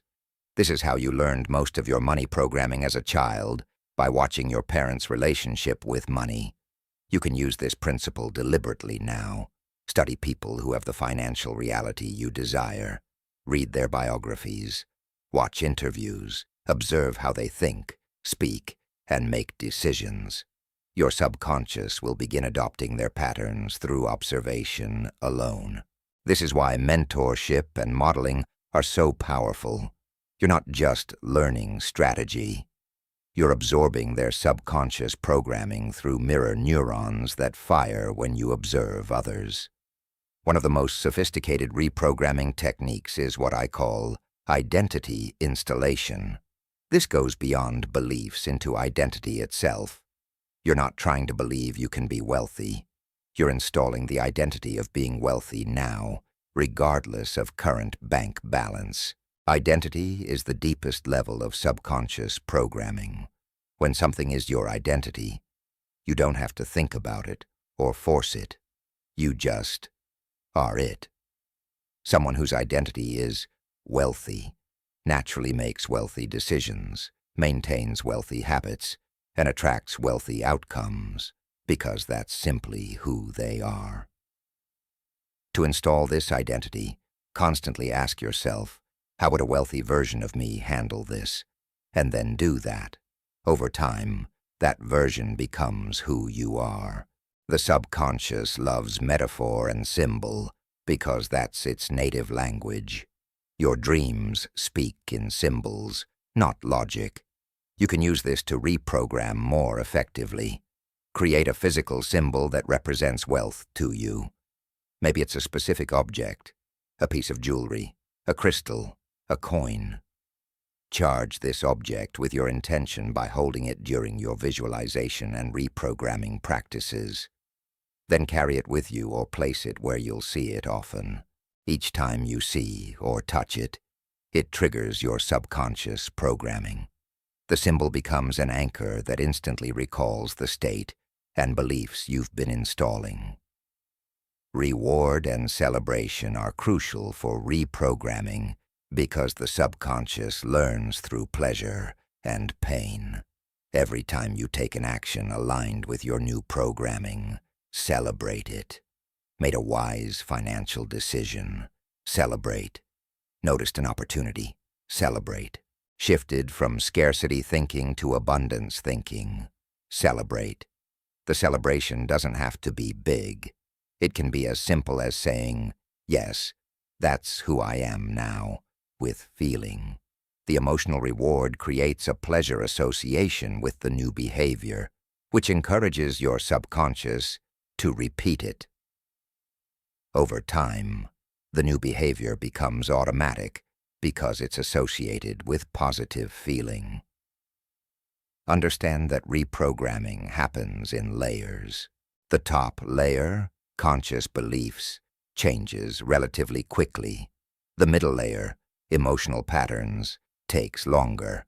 The deepest layer, core identity, takes the longest but creates the most permanent change. You might consciously believe you deserve wealth within days but still feel anxious about money for weeks or months because the emotional pattern is deeper, and you might not fully embody wealthy identity for even longer. This is normal. Don't judge yourself for having layers. Just keep working at every level consistently. Each layer that shifts makes the next layer more accessible. The subconscious can be programmed through movement and dance. Your body has intelligence that the thinking mind doesn't access.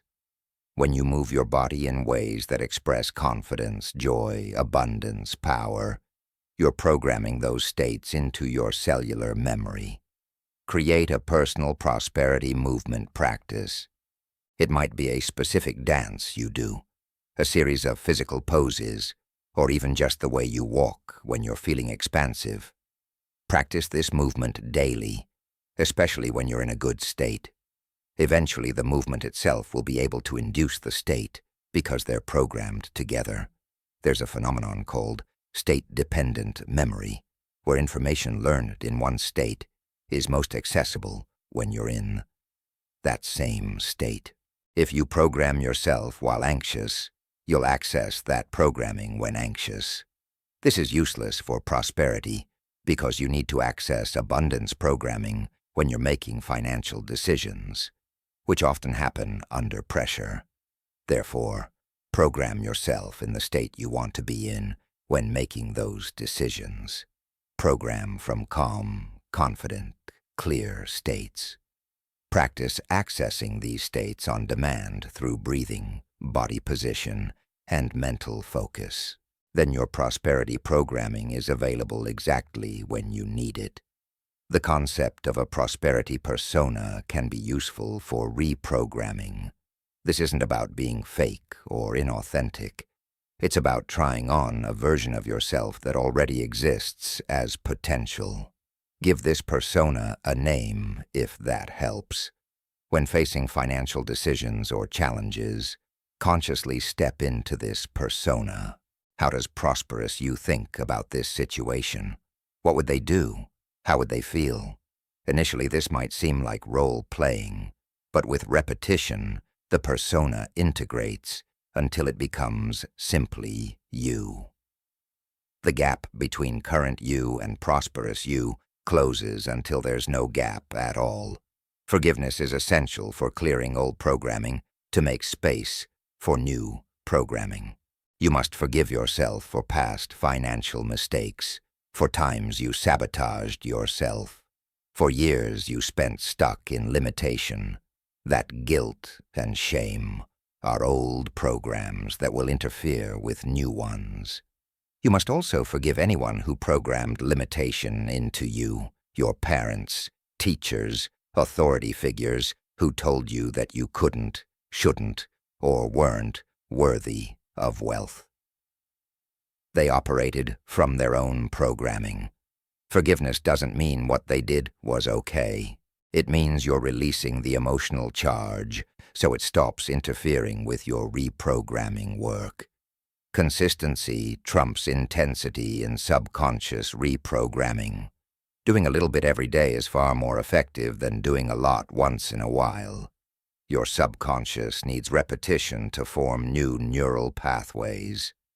10 minutes of focused reprogramming practice daily for 90 days will create more lasting change than occasional hours-long sessions. Make your practice non-negotiable. It's as essential as brushing your teeth. You're doing mental hygiene, clearing out old toxic programming, and installing clean, functional code that serves your prosperity. The ultimate test of successful reprogramming is when prosperity behaviors become automatic. You don't have to force yourself to save money.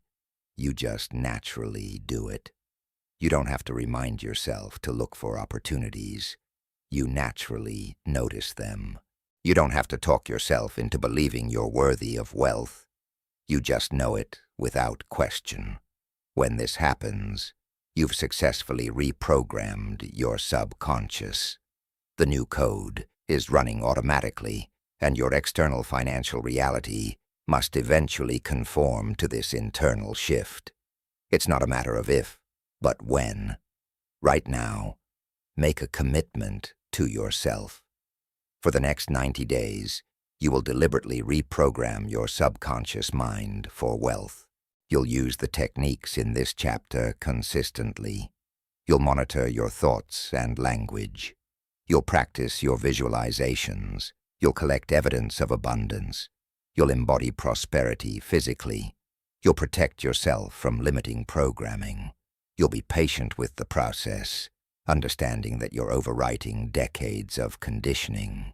90 days of consistent practice will not make you a millionaire overnight, but it will fundamentally shift your internal operating system. And when your operating system changes, everything built on that system must change with it. The external always follows the internal, always. Your job is the internal work. The rest is physics. Chapter 5. The Daily Ritual of the Fortune. Magnet. Transformation doesn't happen in dramatic moments. It happens in the quiet consistency of daily practice. You can read every book on prosperity, attend every seminar, and understand every principle intellectually, but without daily ritual, nothing changes. Your magnetic field is built and maintained through what you do every single day, not what you do occasionally when you're inspired. This chapter gives you the exact protocol to amplify your financial magnetism each morning and evening, creating a powerful bookend structure that keeps you aligned with abundance, regardless of what happens during your day. Your morning sets your frequency for the entire day ahead. Most people wake up and immediately check their phone, flooding their consciousness with other people's agendas, problems, and energy before they've even established their own. This is like opening every window in your house on a freezing day before you've started a fire. You're letting the cold in before creating warmth. The first hour after waking is sacred time. Your brain waves are still in alpha and theta states, making you highly suggestible and programmable. What you put into your consciousness during this window becomes the operating system for your day. Waste this window and you spend your day recovering. Use it wisely and you spend your day expanding. Before you do anything else, before checking your phone, before worrying about your schedule, before engaging with anyone, you must anchor yourself in your desired frequency. The moment you become conscious that you're awake, before you even open your eyes, place your hand on your heart and take 3 deep, slow breaths. With each breath, consciously feel gratitude for being alive, for having another day, for the opportunity ahead. This simple act interrupts the pattern of waking into anxiety or immediately jumping into problem-solving mode. You're telling your nervous system that you're safe, that life is good, that you're starting from a place of sufficiency rather than lack. Still lying in bed, spend 2 minutes in what I call identity reinforcement. This is where you remind yourself of who you are becoming, not who you were yesterday. Silently or aloud, speak your identity statements. I am a magnet for financial abundance. Money flows to me easily and naturally. I am worthy of prosperity. I trust in my ability to create wealth. Opportunities seek me out. I make wise financial decisions. I am aligned with the frequency of abundance. These aren't wishes or hopes. They're declarations of present reality. You're not trying to convince yourself. You're simply stating what is true about the version of you that you're embodying today. Speak these statements with quiet conviction, feeling them in your body. Now, before getting out of bed, engage in 3 minutes of prosperity visualization. Close your eyes and see yourself moving through your day as the magnetic version of you. See yourself encountering an unexpected opportunity and recognizing it immediately. See yourself making a financial decision with confidence and clarity. See yourself receiving money, whether through a payment, a gift, or finding it. See others being drawn to you because of your energy. See doors opening effortlessly. Make this visualization sensory rich. What are you wearing? How do you feel in your body? What expressions do you see on people's faces? The more vivid and detailed, the more powerfully it programs your subconscious and sets your frequency. When you rise from bed, do so with intention. Stand tall, shoulders back, and take a moment to feel your body. You're not the tired, stressed person who went to sleep last night. You're the energized, magnetic person beginning a new day. Walk to the bathroom with purpose and confidence, even if you don't feel it yet. Your body language affects your emotional state, and your emotional state affects your frequency. Moving like a prosperous person begins to make you feel like a prosperous person, which begins to make you be a prosperous person. During your morning hygiene routine, practice mirror work. Look yourself directly in the eyes in the mirror and say, I love you. I'm proud of you. You're doing great. Abundance is your natural state. This might feel awkward or even painful at first, especially if you carry shame or unworthiness. That discomfort reveals exactly why you need this practice. You cannot consistently attract abundance if you don't have a loving relationship with yourself. Your external prosperity reflects your internal self-regard. Those few seconds of genuine self-acknowledgement in the mirror are programming deep patterns of unworthiness. Do this every single morning, without exception. After your hygiene routine, it's time for what I call the financial frequency meditation.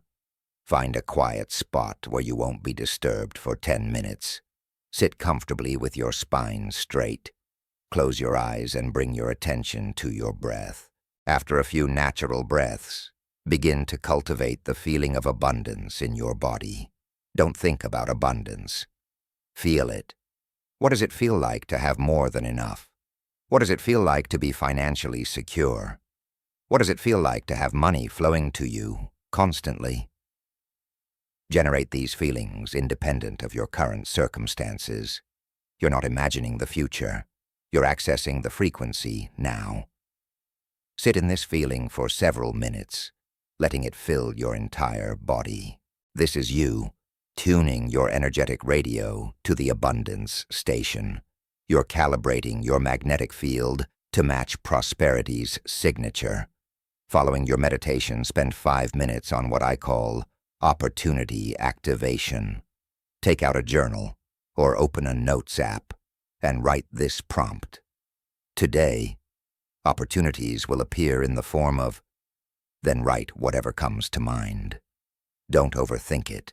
You might write a conversation that leads somewhere unexpected, or an email with an interesting offer, or an idea that solves a problem, or meeting someone who needs what I offer. You're not predicting the future. You're priming your awareness to recognize opportunity when it appears. Most people miss opportunities because they're not looking for them. This practice trains your subconscious to scan your environment for possibility rather than threat. Now it's time for what I call gratitude inventory. Write down 10 things you're genuinely grateful for about your current financial situation, even if it's not where you want it to be. This isn't about pretending everything is perfect. It's about acknowledging what's working. Maybe you're grateful you have a job, even if you want a better one. Maybe you're grateful for a roof over your head, even if it's not your dream home. Maybe you're grateful for the ability to buy coffee, for clothes to wear, for electricity that works, for having made it through financial challenges before. This practice shifts you from scarcity focus to abundance focus. What you focus on expands. When you acknowledge existing abundance, more abundance comes. When you focus only on lack, more lack comes. It's that simple. Before you begin your workday, set a clear financial intention for the day ahead. Not a huge goal that creates pressure, but a simple intention.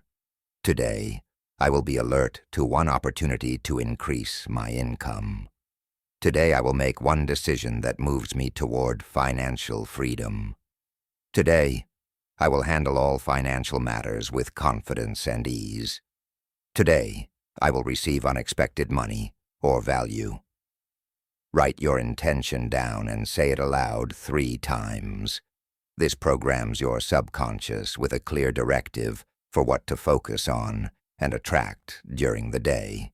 Throughout your day, you need maintenance practices to keep your magnetic field strong, because daily life will constantly try to pull you off frequency. Set 3 alarms on your phone for mid-morning, early afternoon, and late afternoon.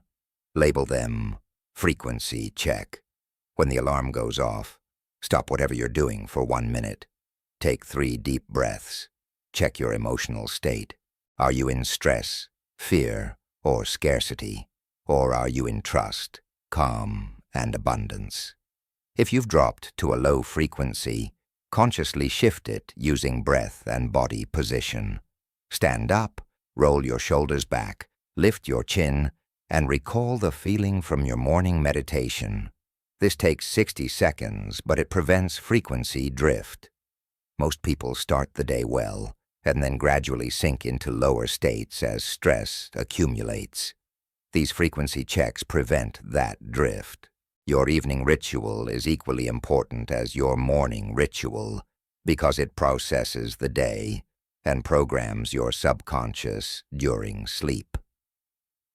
Begin your evening ritual at least 30 minutes before you actually want to sleep. This gives your nervous system time to downshift from the day's activity. Start with what I call the day review. but not the kind of review most people do where they replay everything that went wrong. This is a success review.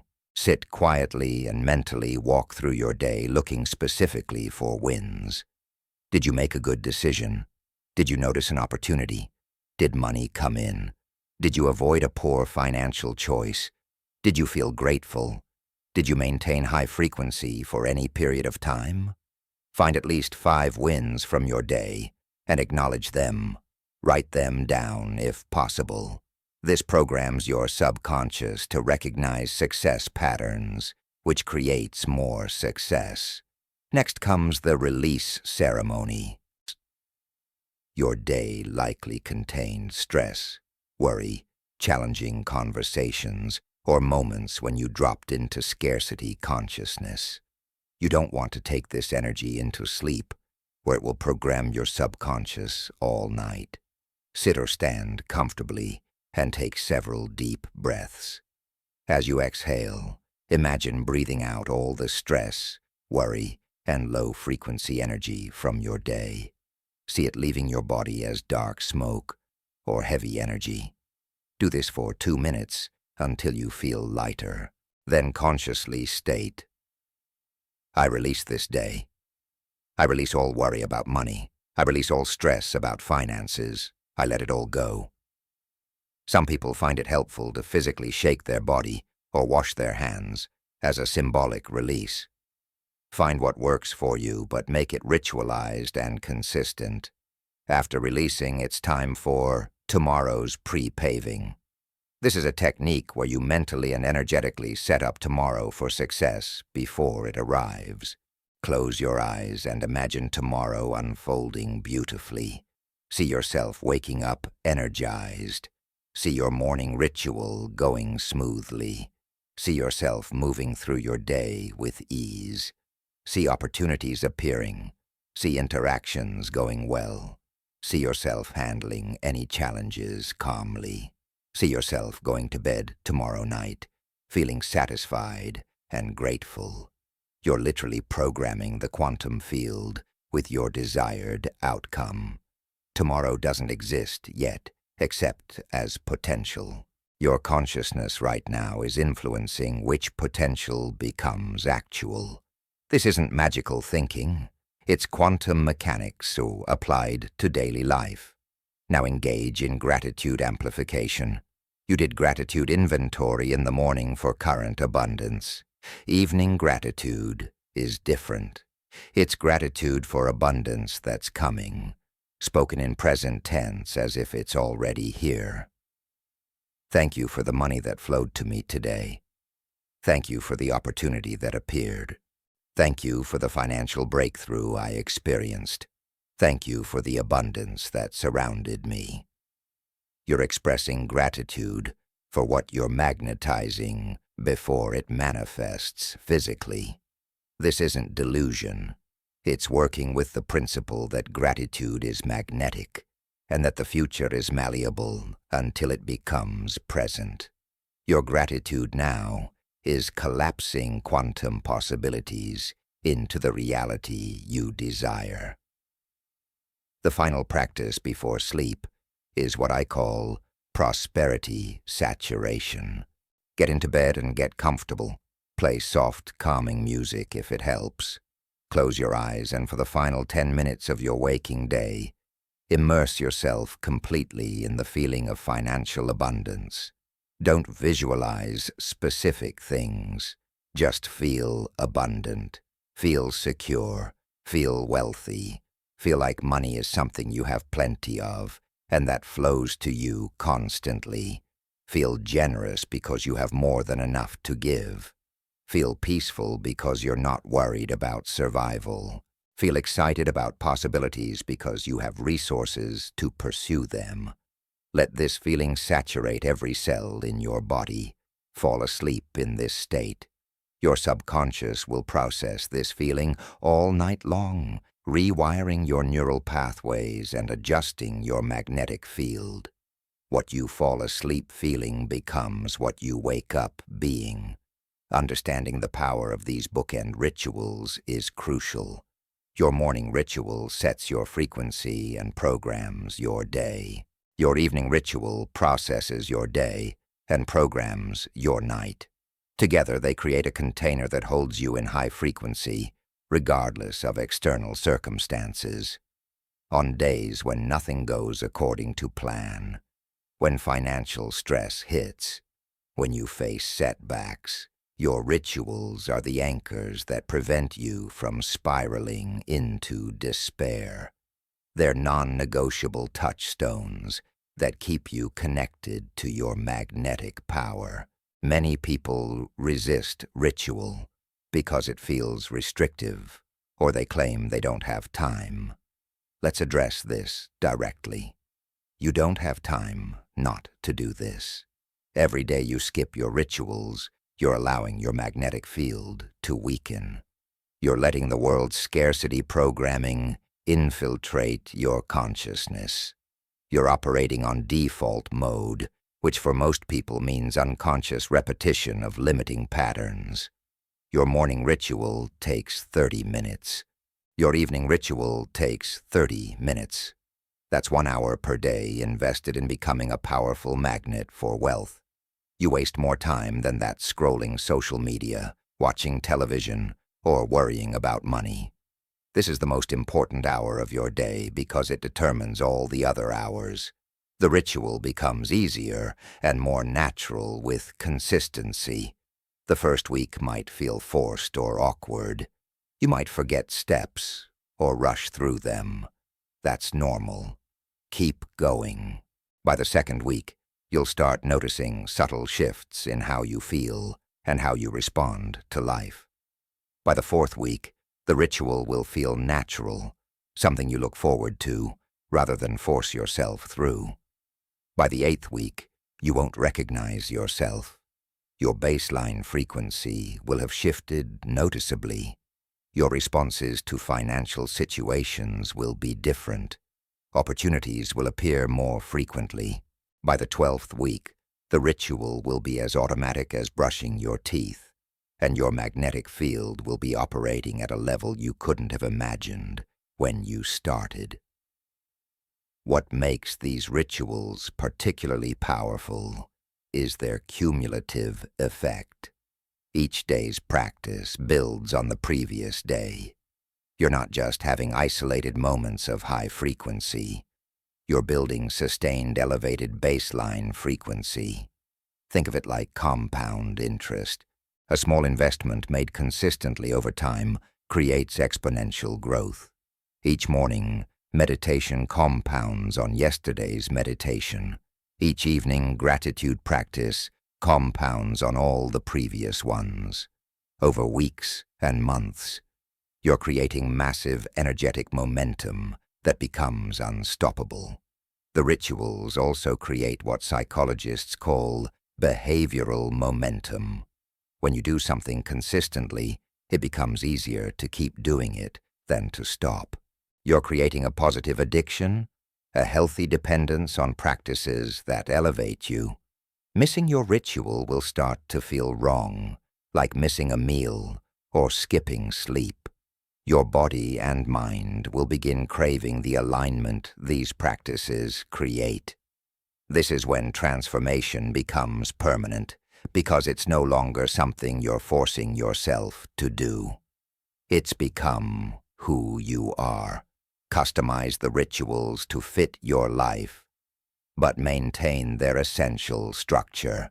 Maybe you're not a morning person and you need coffee before you can do anything else. Fine. But make your ritual happen before you check your phone or engage with work. Maybe you have small children and finding quiet time is nearly impossible. Wake up 30 minutes before them. Maybe you travel frequently. Do your rituals in hotel rooms. The specifics can flex, but the commitment cannot.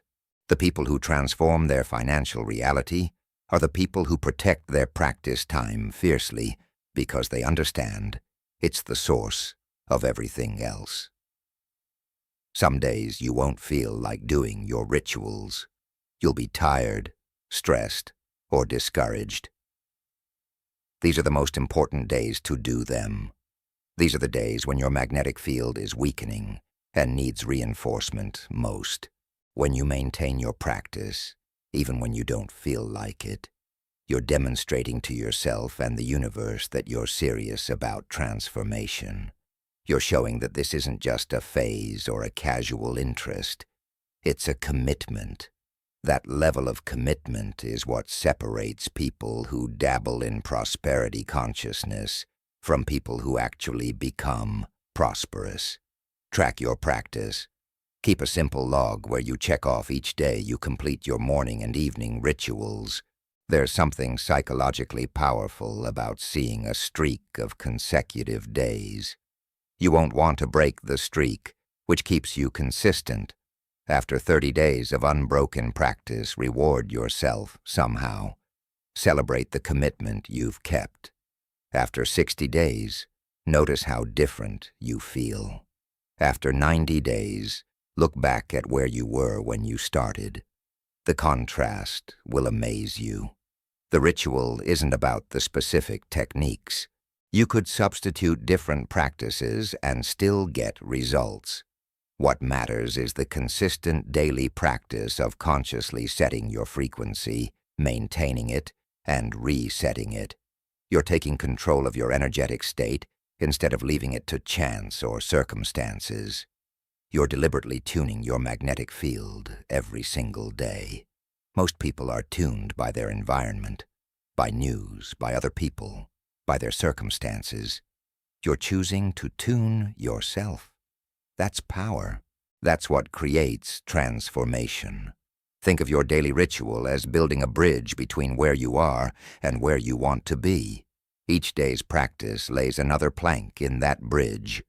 Miss a day, and you don't lose everything, but you've got a gap to step over. Miss too many days and the bridge starts to collapse. But maintain the practice consistently, and eventually you've built a solid structure that takes you all the way across from scarcity to abundance, from struggle to flow, from repelling money to magnetizing it. Your morning ritual says, "Today, I am a magnet for prosperity." Your evening ritual says, "Today, I was a magnet for prosperity, and tomorrow I will be even more magnetic." Repeated daily, these statements become your truth. Your subconscious accepts them. Your energy field reflects them. Your behavior aligns with them. Your results confirm them. This is how transformation happens, not through lightning bolt moments, but through consistent daily practice that slowly but surely rebuilds your entire relationship with money and prosperity. Starting tomorrow morning, you begin. Set your alarm 30 minutes earlier if needed. Prepare your space the night before if that helps. Write your ritual steps on a card until they're memorized. Commit to 90 days of unbroken practice. Don't negotiate with yourself. Don't make exceptions. 90 days. Every morning, every evening, at the end of those 90 days, you will be a different person energetically. Your magnetic field will be completely recalibrated, and your external financial reality will be shifting to match because it has no choice. The external always follows the internal, always. Your daily ritual is how you change the internal. Everything else follows from there. Chapter 6. Strategic Gratitude and Multiplication. Gratitude is the most misunderstood prosperity tool in existence.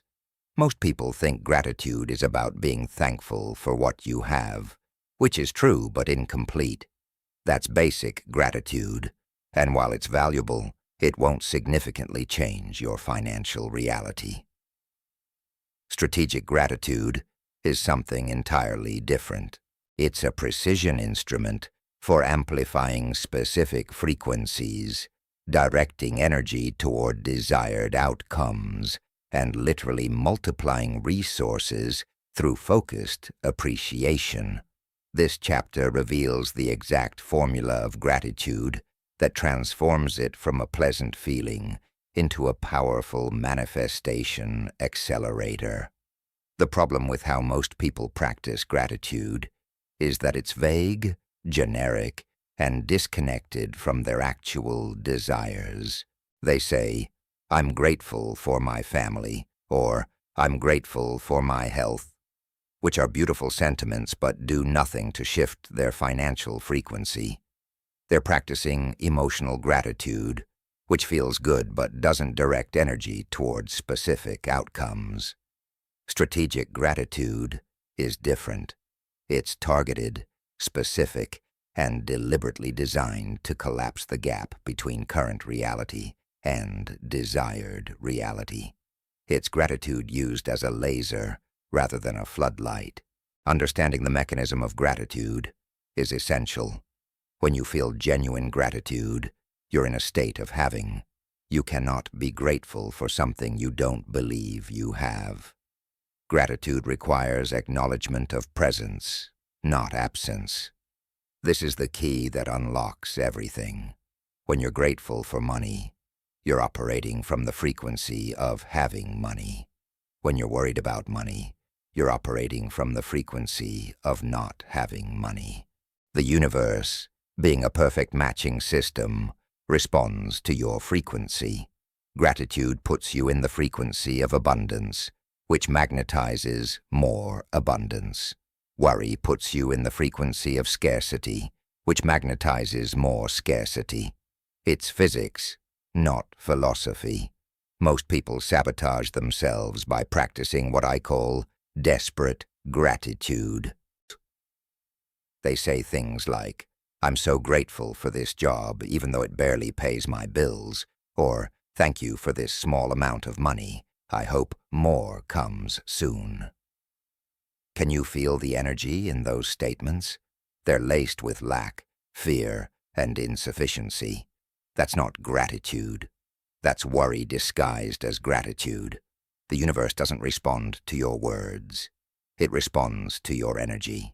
If your gratitude carries undertones of, "Please give me more because what I have isn't enough," you're broadcasting scarcity, not abundance. True strategic gratitude comes from a place of sufficiency and overflow. It says, "I'm grateful for this money because it demonstrates that money flows to me," not, "I'm grateful for this money because I desperately needed it." Do you feel the difference? The first statement acknowledges a pattern of receiving. It's focused on the flow, not the need. The second statement reinforces neediness and scarcity. The first is magnetic. The second is repelling. This subtle distinction in how you frame your gratitude makes an enormous difference in what you attract. Let's talk about gratitude timing, because this is where multiplication happens. There are 3 critical moments for strategic gratitude. The first is before receiving. This is anticipatory gratitude, where you feel thankful for something before it manifests. "Thank you for the money coming to me today." "I'm grateful for the opportunity that's about to appear." "Thank you for the abundance that's flowing toward me now." This isn't wishful thinking. It's acknowledging the reality that exists in the quantum field before it becomes physical. Everything exists as possibility before it becomes actual. Your anticipatory gratitude helps collapse the possibility into actuality by tuning your frequency to match what's coming. The second critical moment is during receiving.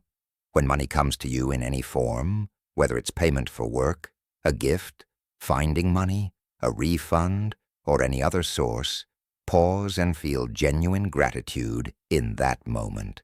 Don't just think, "Oh, good," and move on. Stop. Take a breath. Feel appreciation. Say either silently or aloud, "Thank you." More like this, please. This is a direct communication with the intelligence that governs flow. You're acknowledging the receipt and requesting continuation. Most people receive unconsciously, barely noticing when money comes. This breaks the circuit. Conscious receiving with gratitude completes the circuit and ensures the flow continues. The third critical moment is after receiving. This is where you leverage past receipts to magnetize future ones.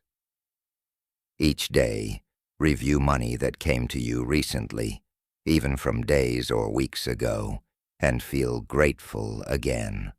I'm so grateful I received that payment last week. Thank you for the refund that came 3 days ago. I appreciate the gift I was given. Each time you reactivate gratitude for past receipts, you're reinforcing the neural pathway of receiving. You're programming your subconscious to recognize yourself as someone who receives money regularly. You're also sending a signal to the universe that you noticed, appreciated, and want more of this experience. Now let's talk about gratitude specificity, because this is where the multiplication formula becomes precise. Generic gratitude has generic effects. Specific gratitude has specific effects. Instead of, I'm grateful for money, get specific. I'm grateful for the $247 I received today. The specificity makes it real to your subconscious. Instead of, thank you for abundance. Try, thank you for the ability to buy quality food, for the warm home I live in, for the reliable car I drive, for the comfortable clothes I wear. Each specific item you acknowledge creates a data point that your subconscious uses to build evidence of abundance. The more evidence you build, the more your magnetic field strengthens. There's a powerful practice I call money trail gratitude. This is where you trace money backward and feel grateful at each point in the chain. Let's say you received payment for work. Feel grateful for the payment. Then feel grateful for the client who paid you. Then grateful for whatever led that client to you. Then grateful for the skills you have that allowed you to do the work. Then grateful for wherever you learned those skills. Then grateful for the intelligence you were born with. Then grateful for your parents who created you. Do you see how one point of gratitude can branch into dozens? This exponentially amplifies the gratitude frequency you're emitting, which exponentially amplifies your magnetic power. Another multiplication technique is gratitude for potential. This is where you feel grateful, not just for what you have, but for what you could do with it. You receive $100. Feel grateful for the $100. Then feel grateful that it could buy a week of groceries. Feel grateful that it could fill your gas tank twice. Feel grateful that it could pay a utility bill. Feel grateful that it gives you options and choices. Each potential use multiplies the gratitude you feel about the original amount. This shifts your perception from, it's only $100, to, look at all these possibilities from $100. This perception shift is magnetic because it's abundance consciousness, seeing plenty where others see limitation. Gratitude for what hasn't happened yet but could have is another advanced technique. I'm grateful I didn't lose my job, even though the company had layoffs. I'm grateful my car didn't break down, even though it's old. I'm grateful I didn't have unexpected medical expenses this month.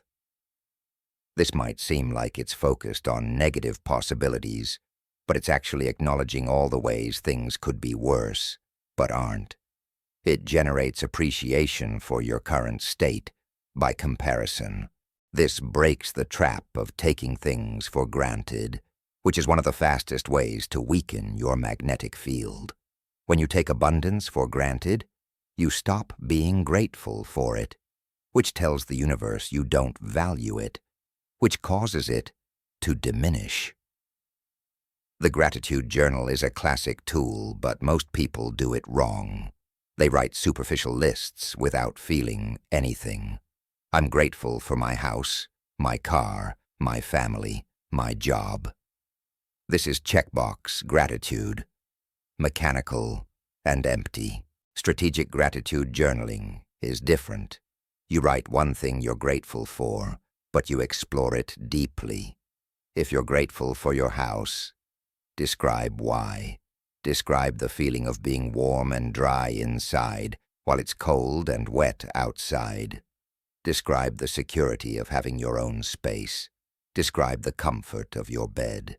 Describe the joy of having room for people you love. One item explored deeply generates more grateful energy than 20 items listed superficially. Quality over quantity.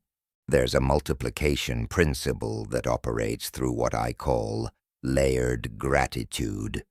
This is where you feel grateful for the same thing on multiple levels. Let's use receiving payment as an example. First level, gratitude for the money itself. Second level, gratitude that someone valued your work enough to pay for it. Third level, gratitude that you have skills people want. Fourth level, gratitude that you live in a time and place where exchange is possible. Fifth level, gratitude that you're healthy enough to work. Sixth level, gratitude that you're conscious enough to recognize all of this. Each layer deepens and amplifies the gratitude frequency, creating powerful magnetic resonance. The comparison trap is where many people's gratitude dies. They start feeling grateful, then immediately compare themselves to someone who has more, and gratitude collapses into envy or inadequacy. I'm grateful for my apartment, but my friend owns a house. I'm grateful I got a raise, but John got a bigger one. This comparative thinking is poison to magnetism. Gratitude must be clean, untainted by comparison or qualification. Your abundance is your abundance. Someone else having more doesn't diminish what you have. Someone else having less doesn't make what you have better. Comparison puts you in competitive scarcity consciousness. Pure gratitude puts you in appreciative abundance consciousness. Only one of these is magnetic. Strategic gratitude includes being grateful for challenges that forced growth. This is advanced practice, but incredibly powerful. I'm grateful for the financial crisis I went through because it taught me to manage money better.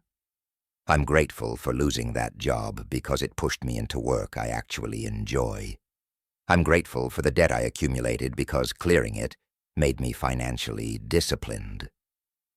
This isn't about pretending painful experiences were pleasant. It's about extracting value from difficulty, which shifts your relationship with challenges from victim to victor. When you can find genuine gratitude in difficulty, you've reached a level of consciousness where almost nothing can lower your frequency, which makes you nearly unstoppable as a magnet.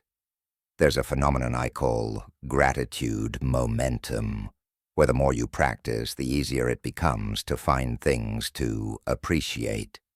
Your brain is a pattern recognition machine.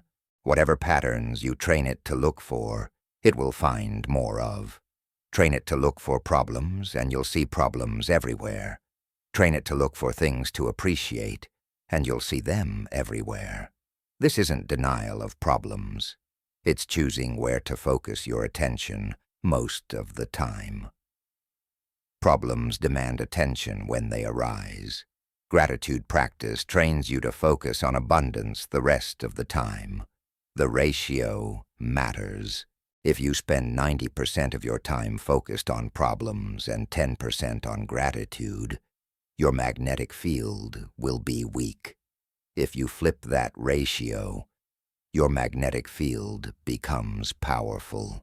Group gratitude amplifies individual practices through resonance.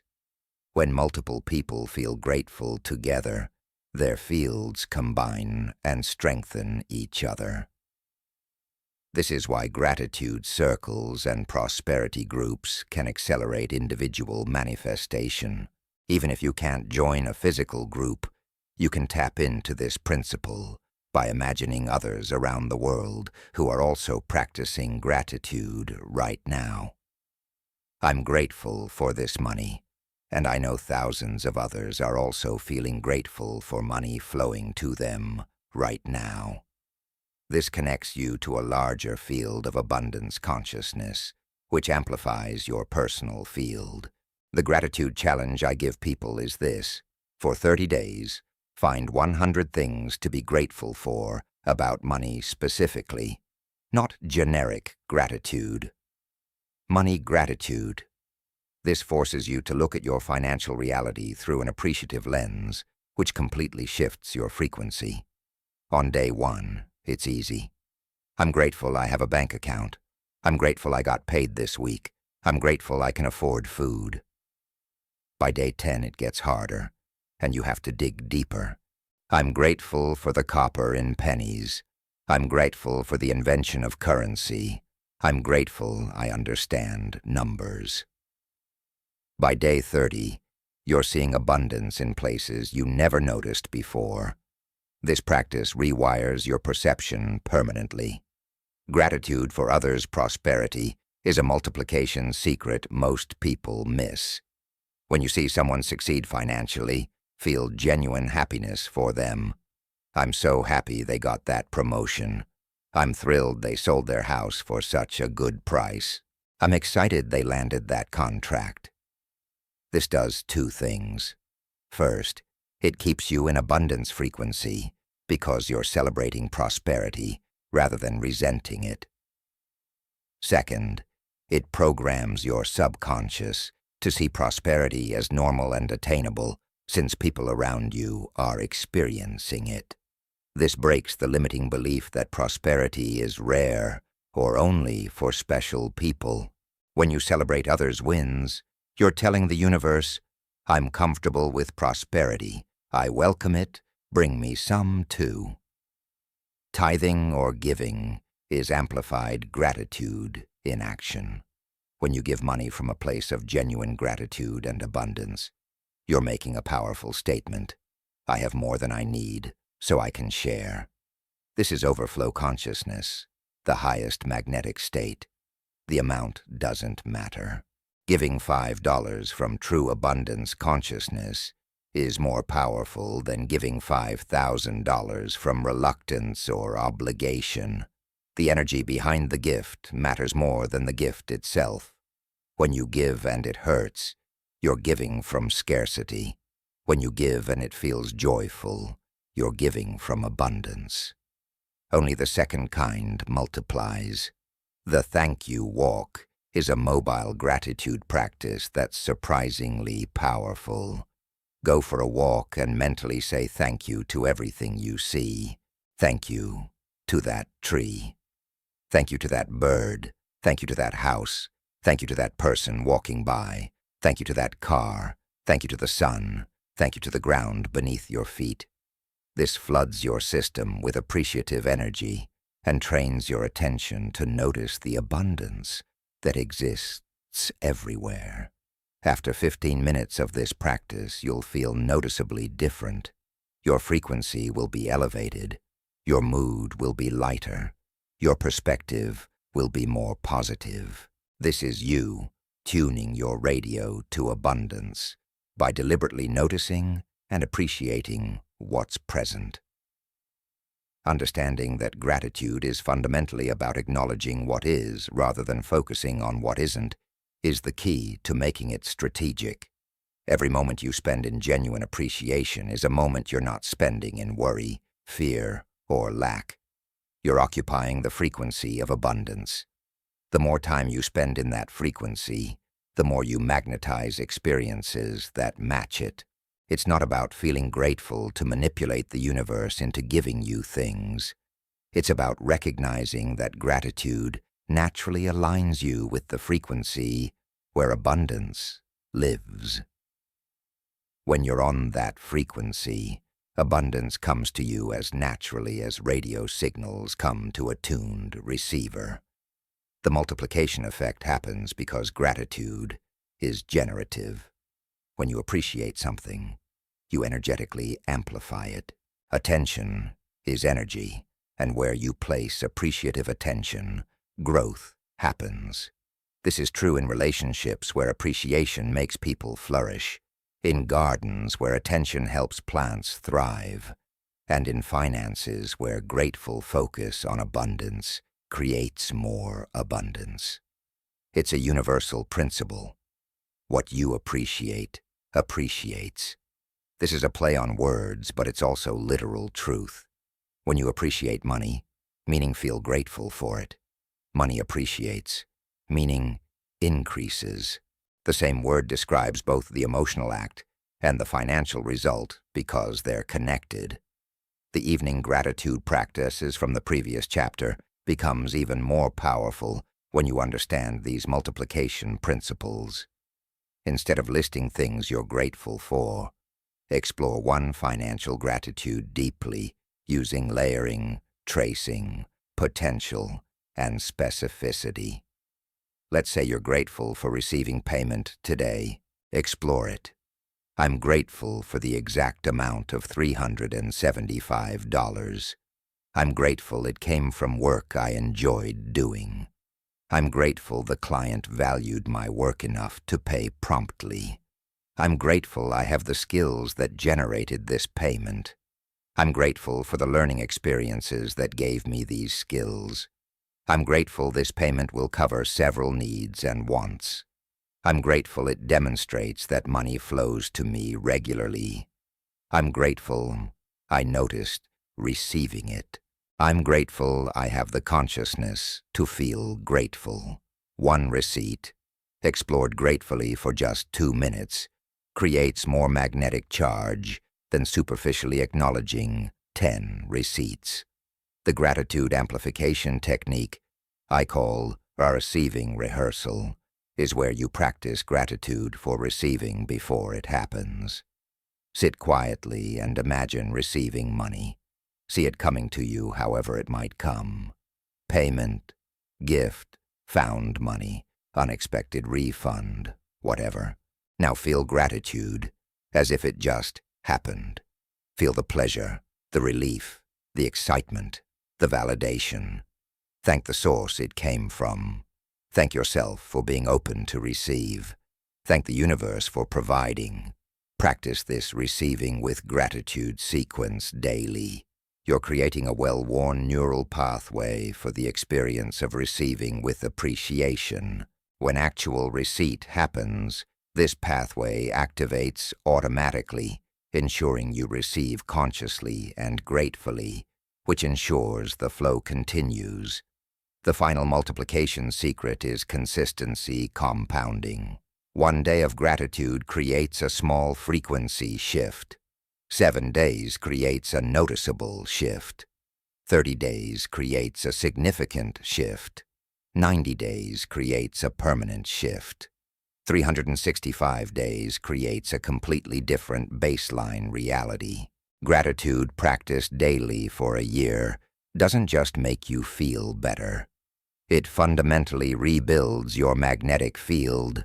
Your default frequency becomes appreciation, which means your default attraction becomes abundance. This isn't theory. This is thousands of people's documented experience. Consistent gratitude practice over time creates financial transformation that seems miraculous to outside observers, but is simply the result of sustained frequency alignment. Starting today, commit to strategic gratitude, not the vague, generic kind that everyone does, the precise, specific, layered, multiplied kind that creates real energetic charge. Practice anticipatory gratitude for money coming. Practice receiving gratitude when money arrives. Practice reflective gratitude for money already received. Practice potential gratitude for what money enables. Practice layered gratitude that explores depth. Practice momentum gratitude that trains your attention. Practice generous gratitude that celebrates others' prosperity. Do this daily. Track it. Notice the shifts in your frequency and eventually in your finances. Gratitude isn't just a nice spiritual practice. It's the most powerful magnetic amplifier available to you. Use it strategically, and watch multiplication become your new normal. Chapter 7. Quantum Visualization of Abundance. Most people visualize wrong. They create pretty mental movies of future wealth while remaining emotionally disconnected from what they're seeing. They imagine mansions and luxury cars while their body is tight with anxiety about next month's rent. They picture themselves rich while their dominant frequency broadcasts poverty. This kind of visualization is entertainment, not manifestation. It's daydreaming that makes you feel good temporarily but changes nothing fundamentally. Quantum visualization is completely different. It's a precise technology for collapsing possibility into probability and probability into actuality. This chapter teaches you how to use visualization as a quantum tool that literally reorganizes reality at the subatomic level. Understanding quantum mechanics is essential for effective visualization. At the quantum level, everything exists in a state of superposition, meaning all possibilities exist simultaneously, until observation collapses them into a single reality. Before you open your bank account, it theoretically contains every possible amount. Your observation, your consciousness interacting with it, collapses those infinite possibilities into one actual number. This isn't mysticism. This is physics. The observer affects the observed. Your consciousness doesn't just perceive reality. It participates in creating reality. Visualization is the deliberate use of consciousness to influence which possibilities become actual. The reason most visualization doesn't work is that people visualize from separation. They see themselves having money as if watching a movie of someone else's life. There's a subtle but crucial distance between the visualizer and the visualization. This distance maintains the separation between current reality and desired reality. Quantum visualization eliminates this distance completely. You're not seeing yourself having abundance. You're experiencing yourself being abundant now. You're not imagining a future where money comes easily. You're inhabiting the frequency where money comes easily right now. The difference is the same as the difference between watching someone eat and actually eating. Only one provides nourishment. The first principle of quantum visualization is embodiment. Your visualization must be felt in your physical body, not just seen in your mind's eye. When you visualize abundance, where do you feel it? Does your chest expand? Does your breathing deepen? Do your shoulders relax? Does your stomach unclench? Does energy rise in your body? These physical sensations are crucial because your body and your energy field are connected. When your body feels abundant, your energy field broadcasts abundance. When your energy field broadcasts abundance, you attract abundant circumstances. Most people try to visualize with their thoughts while their body remains contracted in scarcity. This creates contradiction, not creation. The second principle is present tense experiencing. You must visualize from the end result as if it's happening now, not from the beginning hoping it will happen someday. Don't see yourself working toward wealth. See yourself being wealthy now. Don't imagine receiving a large sum of money next year. Experience having received it today. Don't visualize the process of becoming prosperous. Visualize the state of being prosperous. Your subconscious mind and the quantum field don't respond to future fantasy. They respond to present reality. When you experience something as present through vivid visualization, both your nervous system and the quantum field treat it as real now, which begins to organize circumstances to match that reality. The third principle is sensory saturation. Most people visualize with only their eyes. creating flat mental images. Quantum visualization engages all 5 senses to create holographic reality. If you're visualizing having money in your bank account, don't just see the number on the screen. Feel the phone or computer in your hand. Hear the sound of your breathing as you look at the balance. Notice the temperature of the room. Smell whatever scent is present. Even taste, if relevant. The more senses you engage, the more real the experience becomes to your subconscious. Your subconscious doesn't know the difference between a vividly imagined multisensory experience and an actual one. Both create the same neural pathways, the same biochemical responses, the same energetic signatures. The 4th principle is emotional authenticity. You must generate genuine emotion during visualization, not forced or fake feeling. If you're trying to make yourself feel excited, but underneath you feel desperate or doubtful, you're creating energetic static. The quantum field responds to your authentic frequency, not your performed frequency. If visualizing massive wealth feels too far from your current reality to generate authentic positive emotion, start smaller. Visualize amounts and scenarios that do generate genuine good feeling. Visualize receiving $500 and feel real excitement. Once that feels natural, graduate to larger amounts. Build your emotional capacity gradually, rather than forcing emotions you can't authentically access. The 5th principle is specificity with flexibility.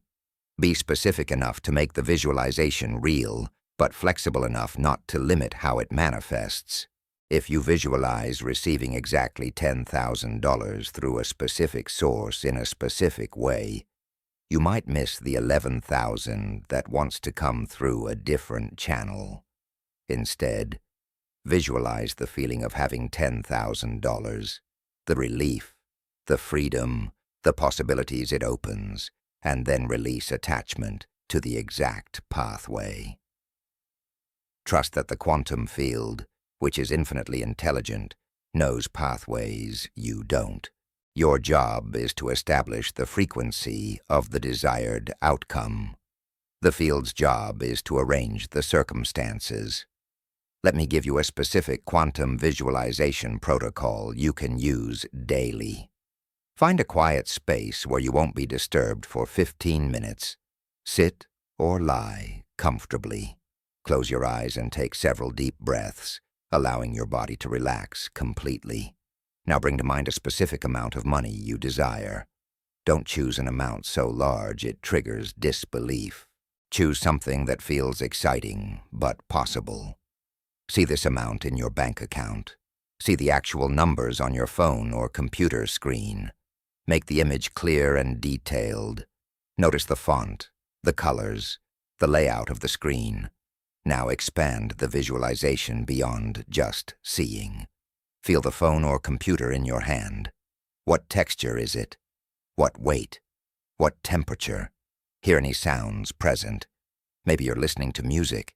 Maybe there's traffic outside. Maybe there's silence. Bring in smell. What does the room smell like? Coffee? Fresh air? Your own scent? Engage taste, if relevant. Maybe you're drinking something as you check your balance. The more sensory detail you add, the more your nervous system believes this is actually happening. Next, generate the emotion. How do you feel seeing this balance? Relief, excitement, gratitude, peace, pride. Let yourself actually feel it in your body. Let your face form the expression you'd naturally have. Let your posture shift to how you'd naturally sit or stand in this moment of realization. If you feel like smiling, smile. If you feel like taking a deep breath of satisfaction, do it. If you feel like saying yes or thank you, say it. Your body responding naturally to the visualized scenario convinces your subconscious it's real. Now expand the visualization forward in time while staying in present tense. You're living with this abundance. What are you doing with it? Are you paying bills without stress? Are you buying something you've wanted? Are you investing it? Are you helping someone? See yourself doing whatever feels natural. Again, engage all senses and authentic emotion. Feel what it feels like to move through your day with this financial security. How do you walk? How do you talk? How do you make decisions? Inhabit this version of yourself completely. Stay in this visualization for at least 10 minutes, experiencing it fully. When you're ready to conclude, don't just snap out of it. Slowly bring yourself back while maintaining the feeling state. The feeling is the most important part to carry forward. Open your eyes while still feeling abundant. Stand up while still feeling prosperous. Begin moving through your actual day while maintaining as much of that frequency as possible. This is where quantum visualization becomes quantum creation. You're not leaving the visualization in your meditation. You're bringing its frequency into your physical reality. A powerful variation is what I call reverse visualization. Instead of imagining the future, you imagine from the future looking back. Place yourself 1 year ahead in time, having already achieved the financial abundance you desire. Now look back at today from that future perspective. What do you see? You see today as the turning point, the day something shifted. From your future abundant self, you feel grateful to your current self for the decisions you're about to make. You see clearly what actions led to the breakthrough. This reverse perspective often reveals insights that forward visualization misses. Your future abundant self knows things your current self doesn't, and reverse visualization lets you access that knowing. Another advanced technique is parallel reality visualization. Quantum physics suggests that all possible realities exist simultaneously in parallel. There's a version of reality where you're already wealthy. That reality exists now, not someday. It's just operating on a different frequency than your current reality. Visualization is how you tune your frequency to match that parallel reality, allowing you to shift from the timeline where you're struggling to the timeline where you're prospering. In this practice, you visualize not a future you, but a parallel current you. You imagine that right now, in this moment, there's a version of you with the abundance you desire. What are they doing right now? How do they feel? Connect with that parallel self and begin to align your frequency with theirs. As your frequencies match, the realities begin to merge. The quantum field responds to coherence. Coherence means all parts of you are in alignment, thinking, feeling, believing, and acting from the same frequency. Incoherence means your thoughts say one thing, your emotions say another. Your beliefs contradict both, and your actions reflect none of it. Visualization creates coherence when done correctly. Your thoughts focus on abundance during visualization. Your emotions feel abundance. Your body expresses abundance through relaxed posture and deep breathing. Your beliefs shift as you repeatedly experience abundant reality in visualization.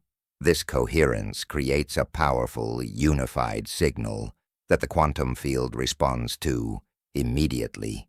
Timing of visualization matters because your brain operates in different states throughout the day. The most powerful times are right before sleep and immediately upon waking, when your brain waves are in alpha and theta states.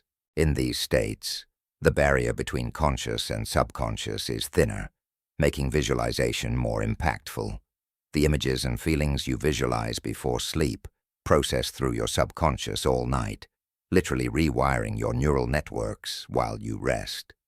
The visualizations you do upon waking set your frequency for the entire day, priming your perception and behavior for abundance. Many people ask how long visualization takes to manifest results. This is the wrong question. because it assumes a linear cause and effect timeline, which doesn't exist in quantum reality. The manifestation isn't out there in the future waiting to arrive. It's collapsing into this reality from possibility space based on the coherence and consistency of your frequency. Sometimes it happens instantly. Sometimes it takes weeks or months. The speed depends on several factors: how aligned your overall frequency is with what you're visualizing, how many contradicting beliefs you're simultaneously holding, how much action you're taking in the physical world, and how open you are to receiving through unexpected channels. The key is to visualize without attachment to timing or specific pathways. This is one of the hardest things for people to understand. You must desire the outcome while simultaneously releasing need for it. You must focus intently during visualization while being relaxed about manifestation. This paradox confuses the logical mind, but it's how quantum creation works. Desperation creates resistance. Relaxed intention creates flow. Visualize with passion, then release with trust.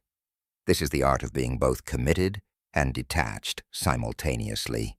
A common mistake is visualizing once and then spending the rest of your time in worry, doubt, and scarcity thinking. It's like planting a seed, then digging it up repeatedly to check if it's growing. One 15-minute visualization session of abundance consciousness, followed by 23 hours and 45 minutes of poverty consciousness, won't work. The quantum field responds to your dominant frequency, not your occasional frequency. This is why the daily ritual from Chapter 5 is essential. You must maintain elevated frequency throughout your day, and visualization is a key tool for doing that. But it must be supported by all the other practices. You can also use what I call micro-visualizations throughout your day. These are brief, 10 to 30-second visualizations that reinforce your desired reality. Before entering a business meeting, visualize it going exceptionally well. Before making a phone call, visualize a positive outcome.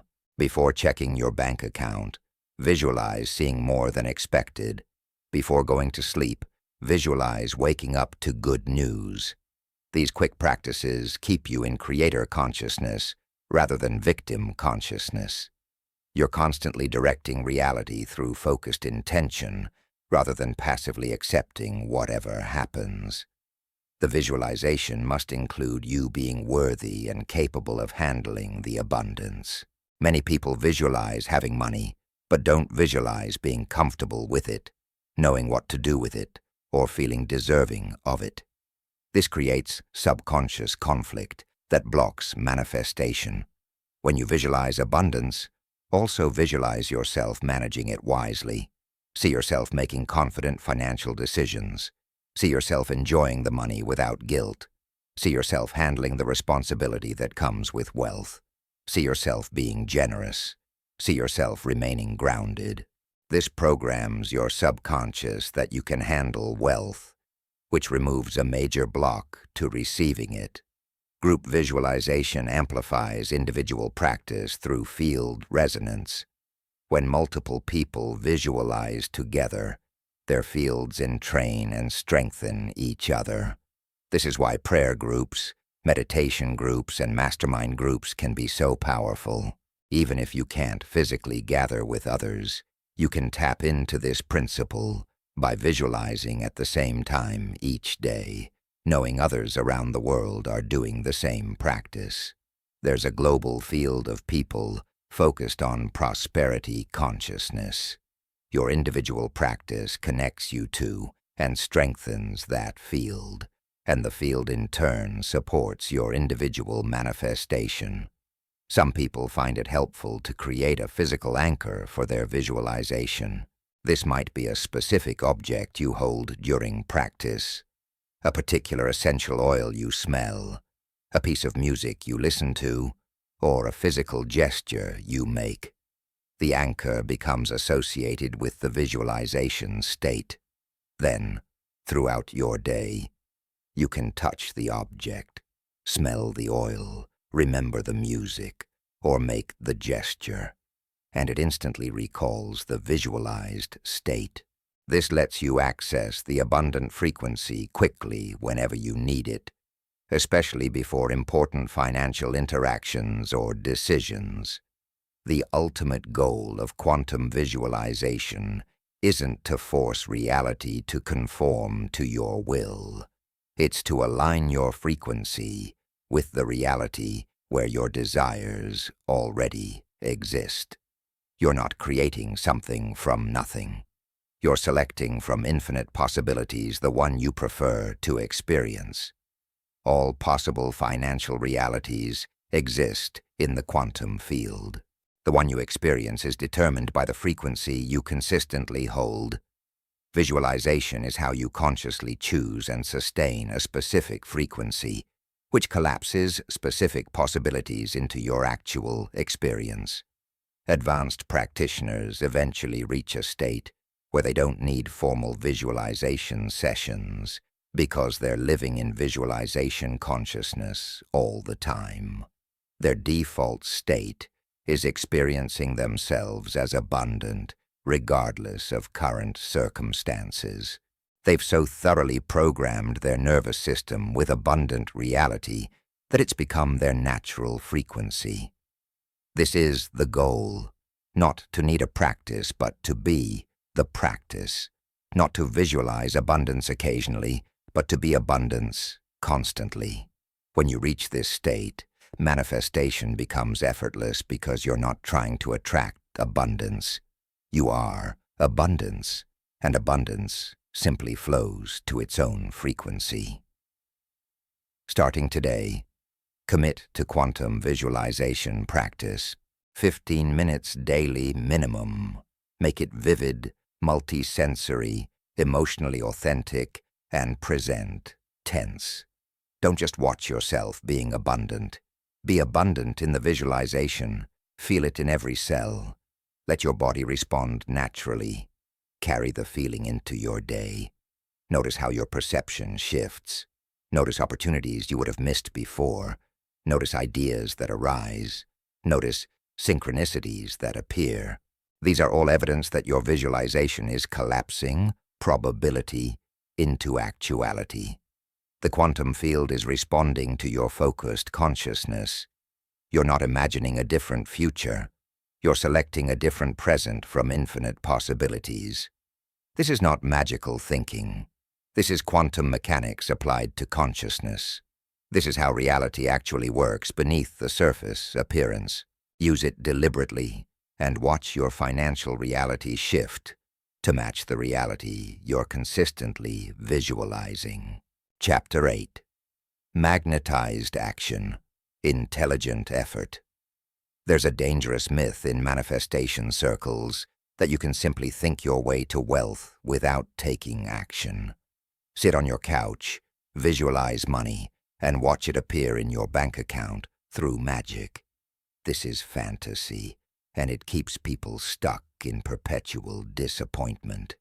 The opposite myth is equally dangerous, that success requires grinding yourself into exhaustion, sacrificing everything, and forcing outcomes through sheer willpower.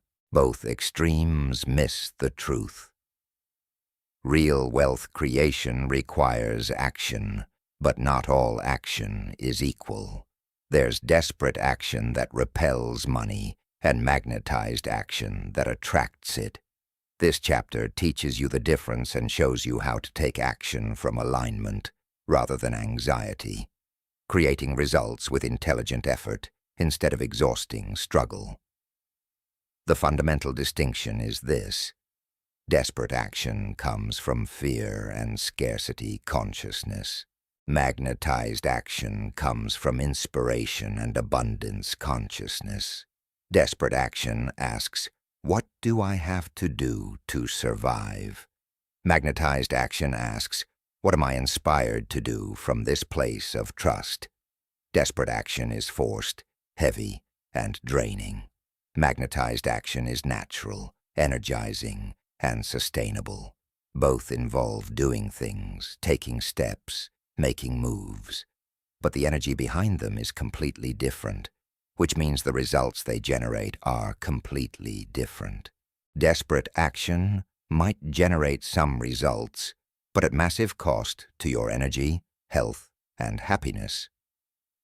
Magnetized action generates better results while actually increasing your energy because you're working with flow rather than against it.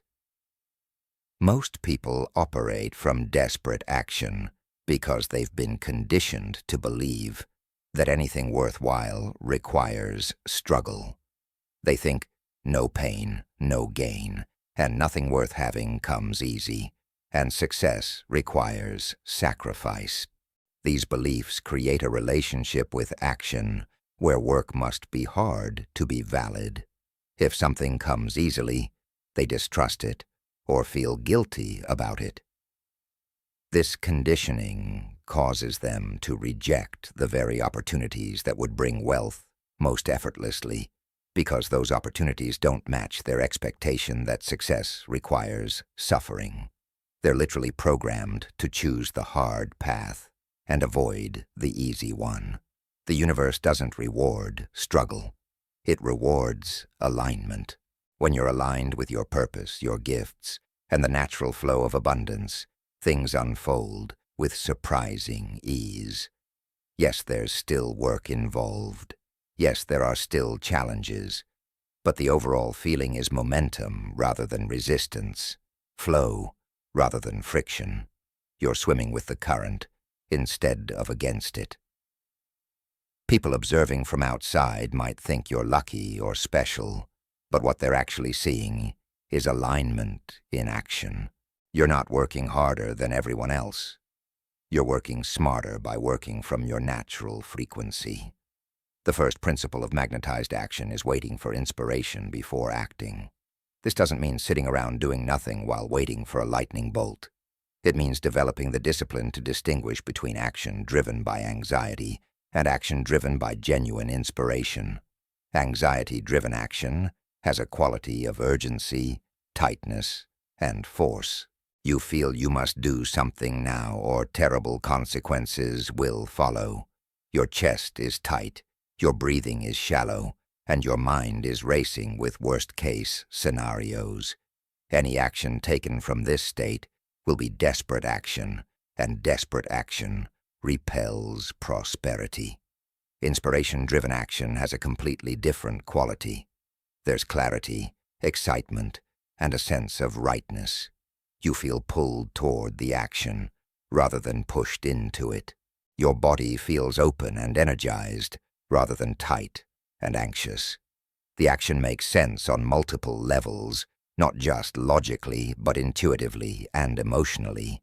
You can feel that this action is aligned with your highest good.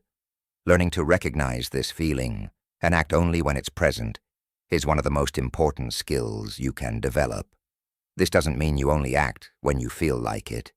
It means you cultivate your frequency first, then take action from that elevated state. The second principle is taking action from overflow rather than lack. When you act from lack, you're trying to get something you don't have. There's grasping, neediness, and desperation in your energy. Other people can feel this even if they can't name it, and it repels them.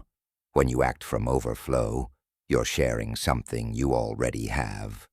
There's generosity, confidence, and abundance in your energy. This attracts people and opportunities naturally. The practical application is this. Before taking any significant action, especially actions involving other people, get yourself into a state of abundance consciousness.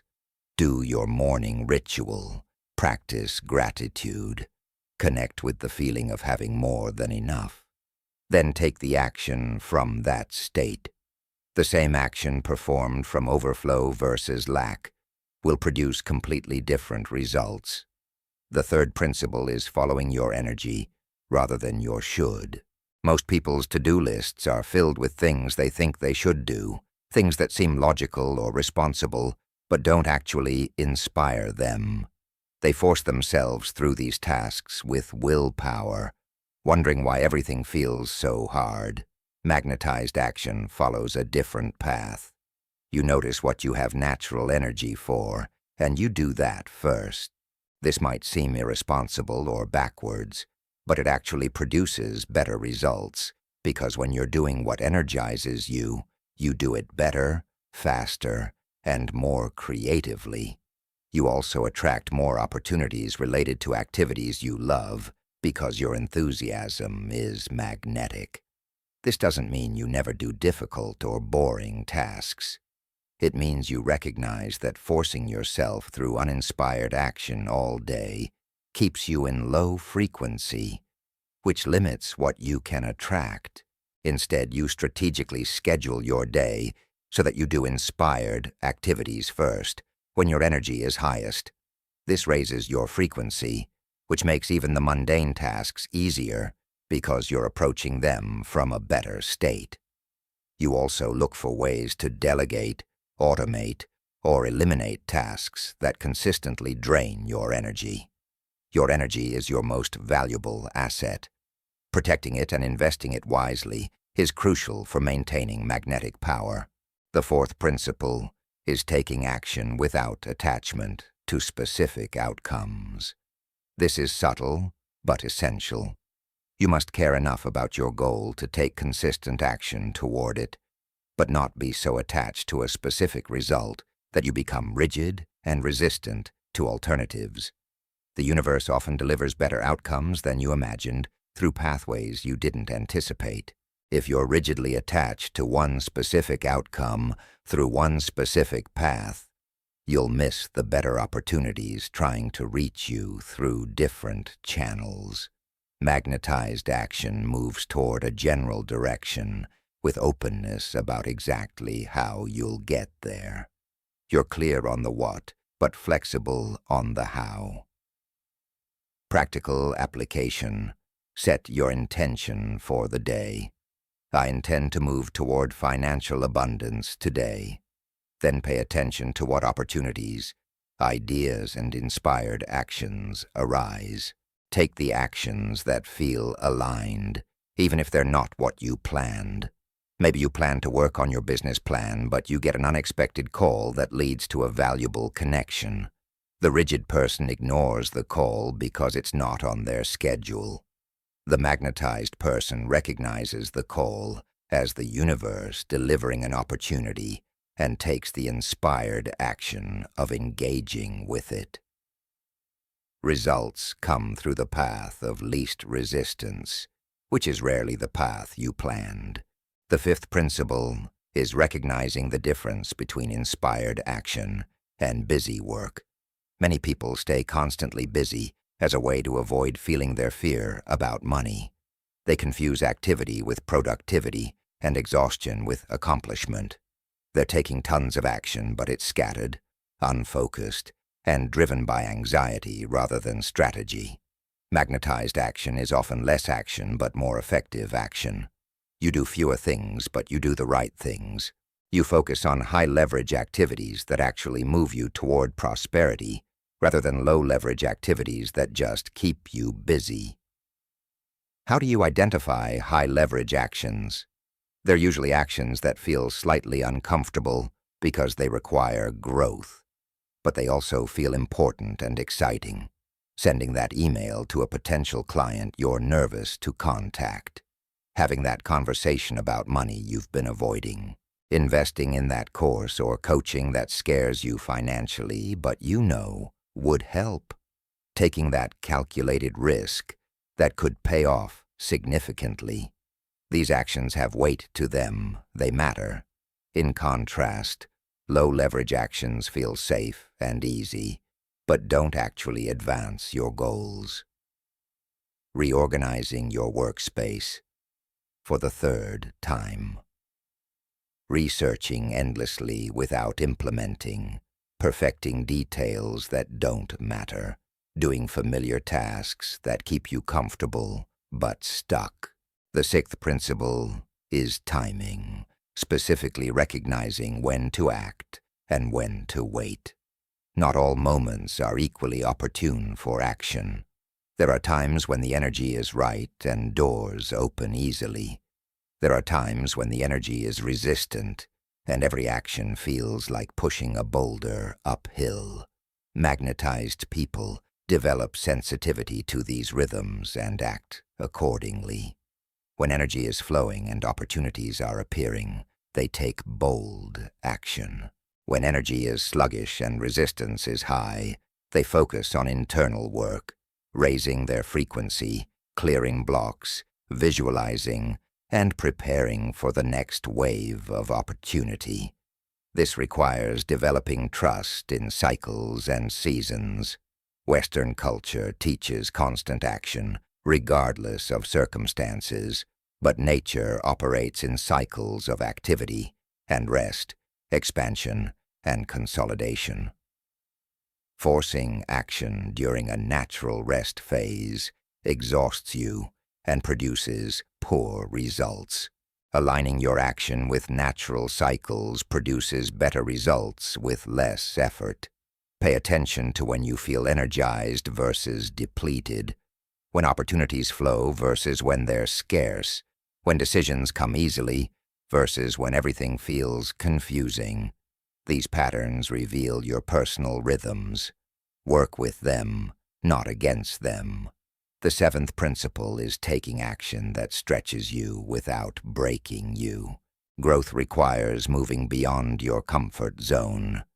But there's a difference between productive discomfort and destructive overwhelm. Magnetized action challenges you to expand, but doesn't traumatize you in the process. If you're currently making $30,000 per year, taking action to reach $40,000 stretches you appropriately. Taking action aimed at reaching $300,000 might be such a leap that it triggers so much fear and resistance that you sabotage yourself.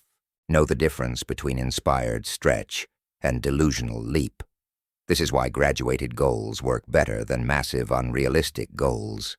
A goal that's 10 to 30% beyond your current capacity stretches you into growth. A goal that's 300% beyond your current capacity overwhelms your nervous system and triggers shutdown. Small consistent stretches accumulate into massive transformation over time. 1% improvement daily compounds into transformation within a year. Don't despise small steps. Each small step taken from magnetized consciousness moves you forward while keeping your frequency high. Massive leaps taken from desperation usually result in crash landing back where you started, or worse. The eighth principle is taking action that aligns with your unique gifts rather than forcing yourself into someone else's strategy. There are infinite ways to create wealth.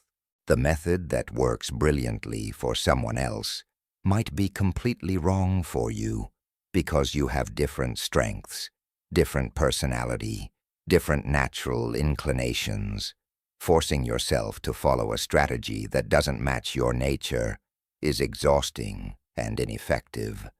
Instead, discover what you're naturally good at, what energizes you, what flows easily for you, and build your wealth strategy around that. Some people are natural networkers who thrive on connection and relationship. Their magnetized action involves meeting people, building community, creating partnerships. Other people are natural creators who thrive in solitude making things. Their magnetized action involves developing products, content, or art. Some people are natural leaders who thrive organizing and directing. Some are natural supporters who thrive helping and serving. None of these is better than others. They're different pathways, and your pathway is determined by your unique design. Fighting your nature and trying to succeed through methods that don't fit you is desperate action. Discovering and leveraging your natural gifts is magnetized action. The ninth principle is taking immediate action on inspired ideas. When you receive a genuine inspiration, A flash of knowing about something you should do. Act on it quickly. The longer you wait, the more your rational mind talks you out of it, the more fear creeps in, and the more the inspiration loses its energetic charge. Inspired ideas come with their own momentum. When you act immediately, you're riding that momentum. When you delay, you're letting the momentum dissipate. This doesn't mean being reckless. It means when inspiration strikes to make a phone call, send an email, sign up for something, or take any action that doesn't require extensive planning. Do it now, while the energy is hot. The 10th principle is course correction without self-judgment. Not every action you take will produce the results you hoped for. This is normal, and doesn't mean you're doing something wrong. Magnetized action includes the flexibility to notice what's not working and adjust without making it mean something terrible about you. Desperate people take a failed action as confirmation that they're failures. Magnetized people take a failed action as information that helps them refine their approach. The same action, the same outcome, interpreted completely differently based on consciousness. One interpretation keeps you stuck in shame and inaction. The other keeps you moving forward with increasing wisdom. Creating a daily practice of magnetized action looks like this. Start your day with your morning ritual to establish high frequency. Then review your goals and intentions. Ask yourself, what is one high-leverage action I can take today that moves me toward financial abundance? Wait for the answer to arise. Don't force it. Let inspiration come. When you feel genuine positive energy around a specific action, that's your signal. Do that action while maintaining your elevated frequency. Take breaks throughout the day to check your frequency and adjust if needed. End your day with your evening ritual, acknowledging the actions you took and releasing attachment to specific outcomes. Some days you'll take massive action and see immediate results.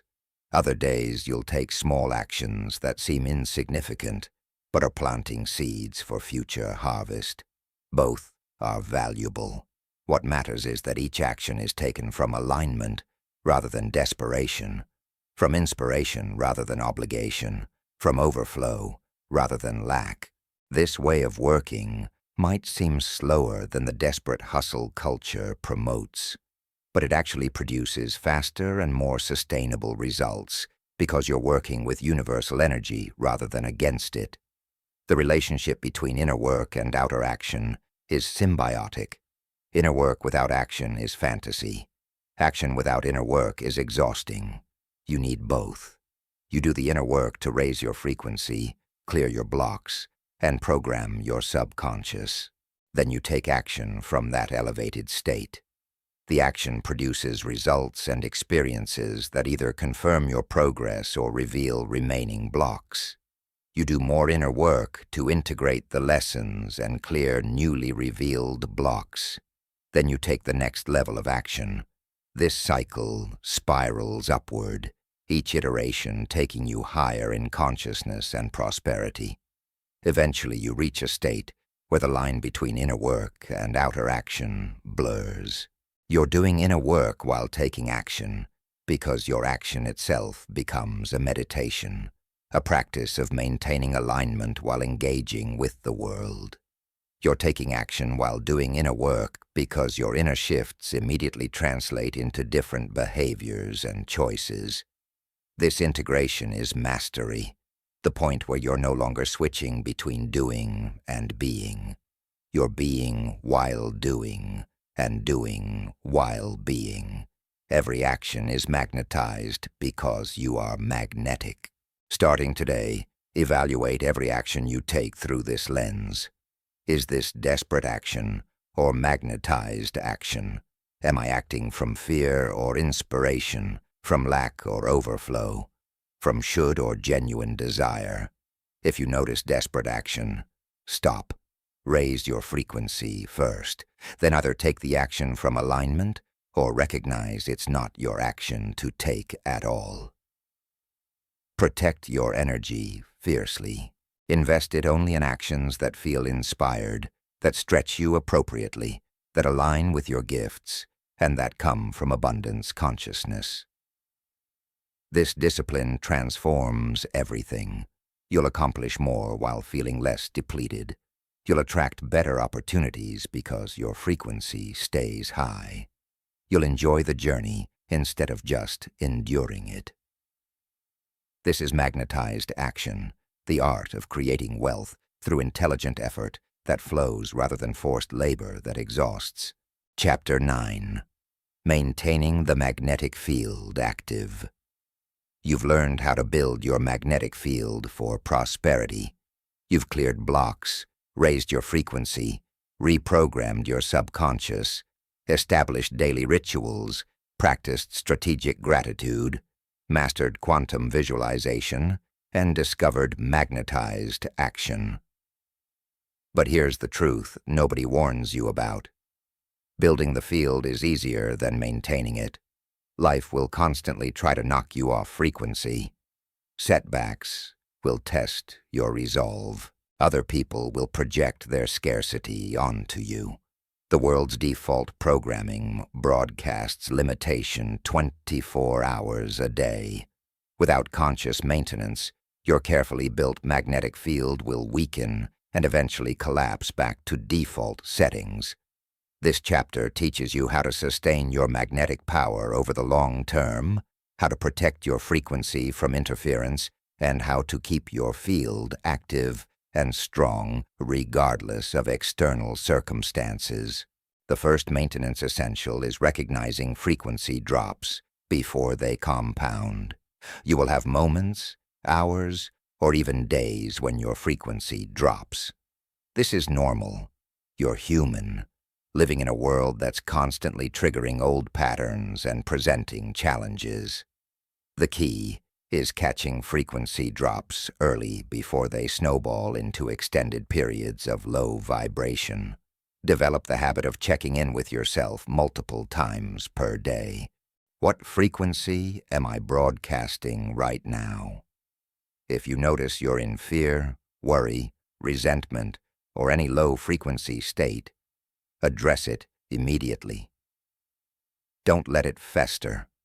The longer you stay in low frequency, the harder it is to shift back up, and the more you attract situations that match and reinforce that low frequency. Quick frequency resets are essential tools for maintenance. These are practices you can do in 3 to 5 minutes that shift your state immediately.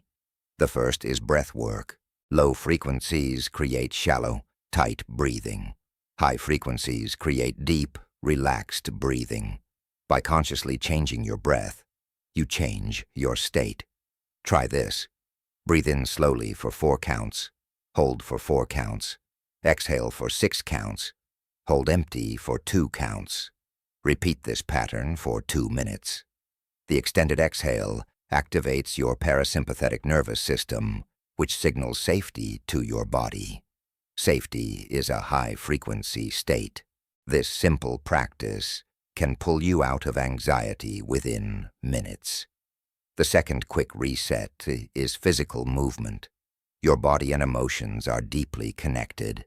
When you're stuck in a low-frequency emotion, your body is probably contracted, tense, or collapsed. Change your body, and you change your emotion.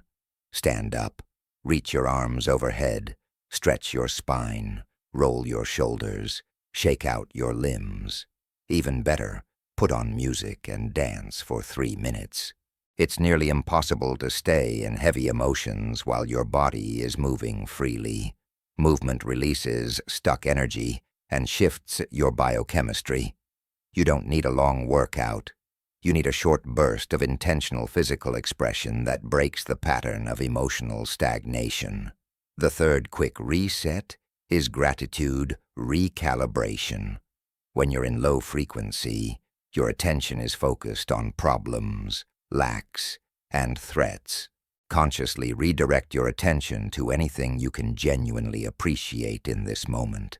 The breath moving through you, the roof over your head, the device you're using to read this, the ability to see, hear, or move. Start small if you're in a really low state. You don't have to jump to gratitude for massive blessings. Just find one tiny thing that's working, that's present, that's good. Acknowledge it. Feel genuine appreciation for it. This slight shift in focus begins to move your frequency upward. One small gratitude leads to another, which leads to another, and within minutes, your whole state has shifted. Energy hygiene is crucial for maintaining your magnetic field. Just as you practice physical hygiene to keep your body healthy, you must practice energy hygiene to keep your field strong. This means being very selective about what you allow into your consciousness. The average person is bombarded with thousands of messages daily, most of them designed to make you feel inadequate, fearful, or lacking, so you'll buy products or consume content. Every fear-based news story, every comparison-inducing social media post, every commercial showing financial stress, every conversation with someone complaining about money. These are all polluting your energy field with low-frequency programming. You cannot eliminate all exposure, but you can drastically reduce it.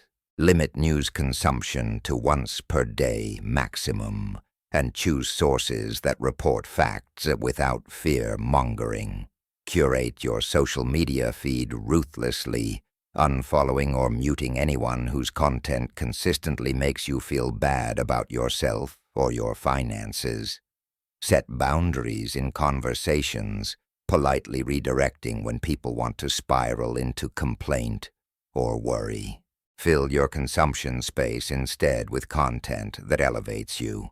Inspiring stories, educational material that empowers you, music that uplifts you, podcasts that expand your thinking.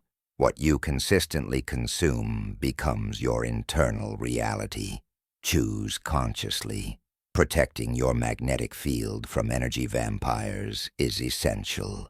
Energy vampires are people who consistently drain your energy through negativity, drama, or neediness.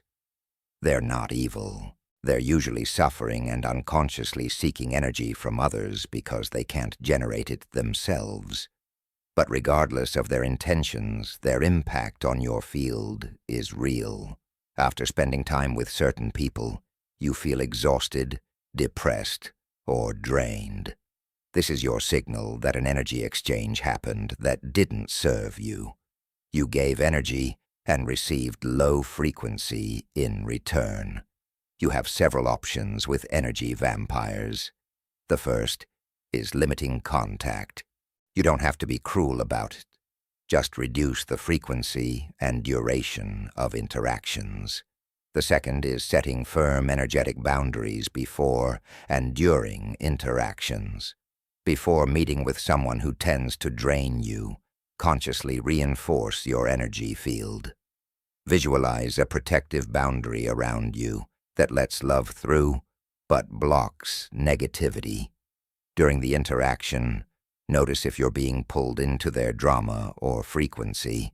Consciously maintain your own frequency instead of matching theirs. The third option, if the relationship is important, is to help them raise their frequency by refusing to engage with their low-frequency patterns. When they complain, don't join in. Redirect to solutions or silver linings. Model higher consciousness, and sometimes people rise to meet you there. Creating a sanctuary space is powerful for field maintenance. This is a physical location where you do your rituals, meditation, and frequency work. It becomes energetically charged over time with the high-frequency states you consistently generate there. When you enter this space, your system automatically begins shifting to higher frequency. because the environment is programmed with that energy.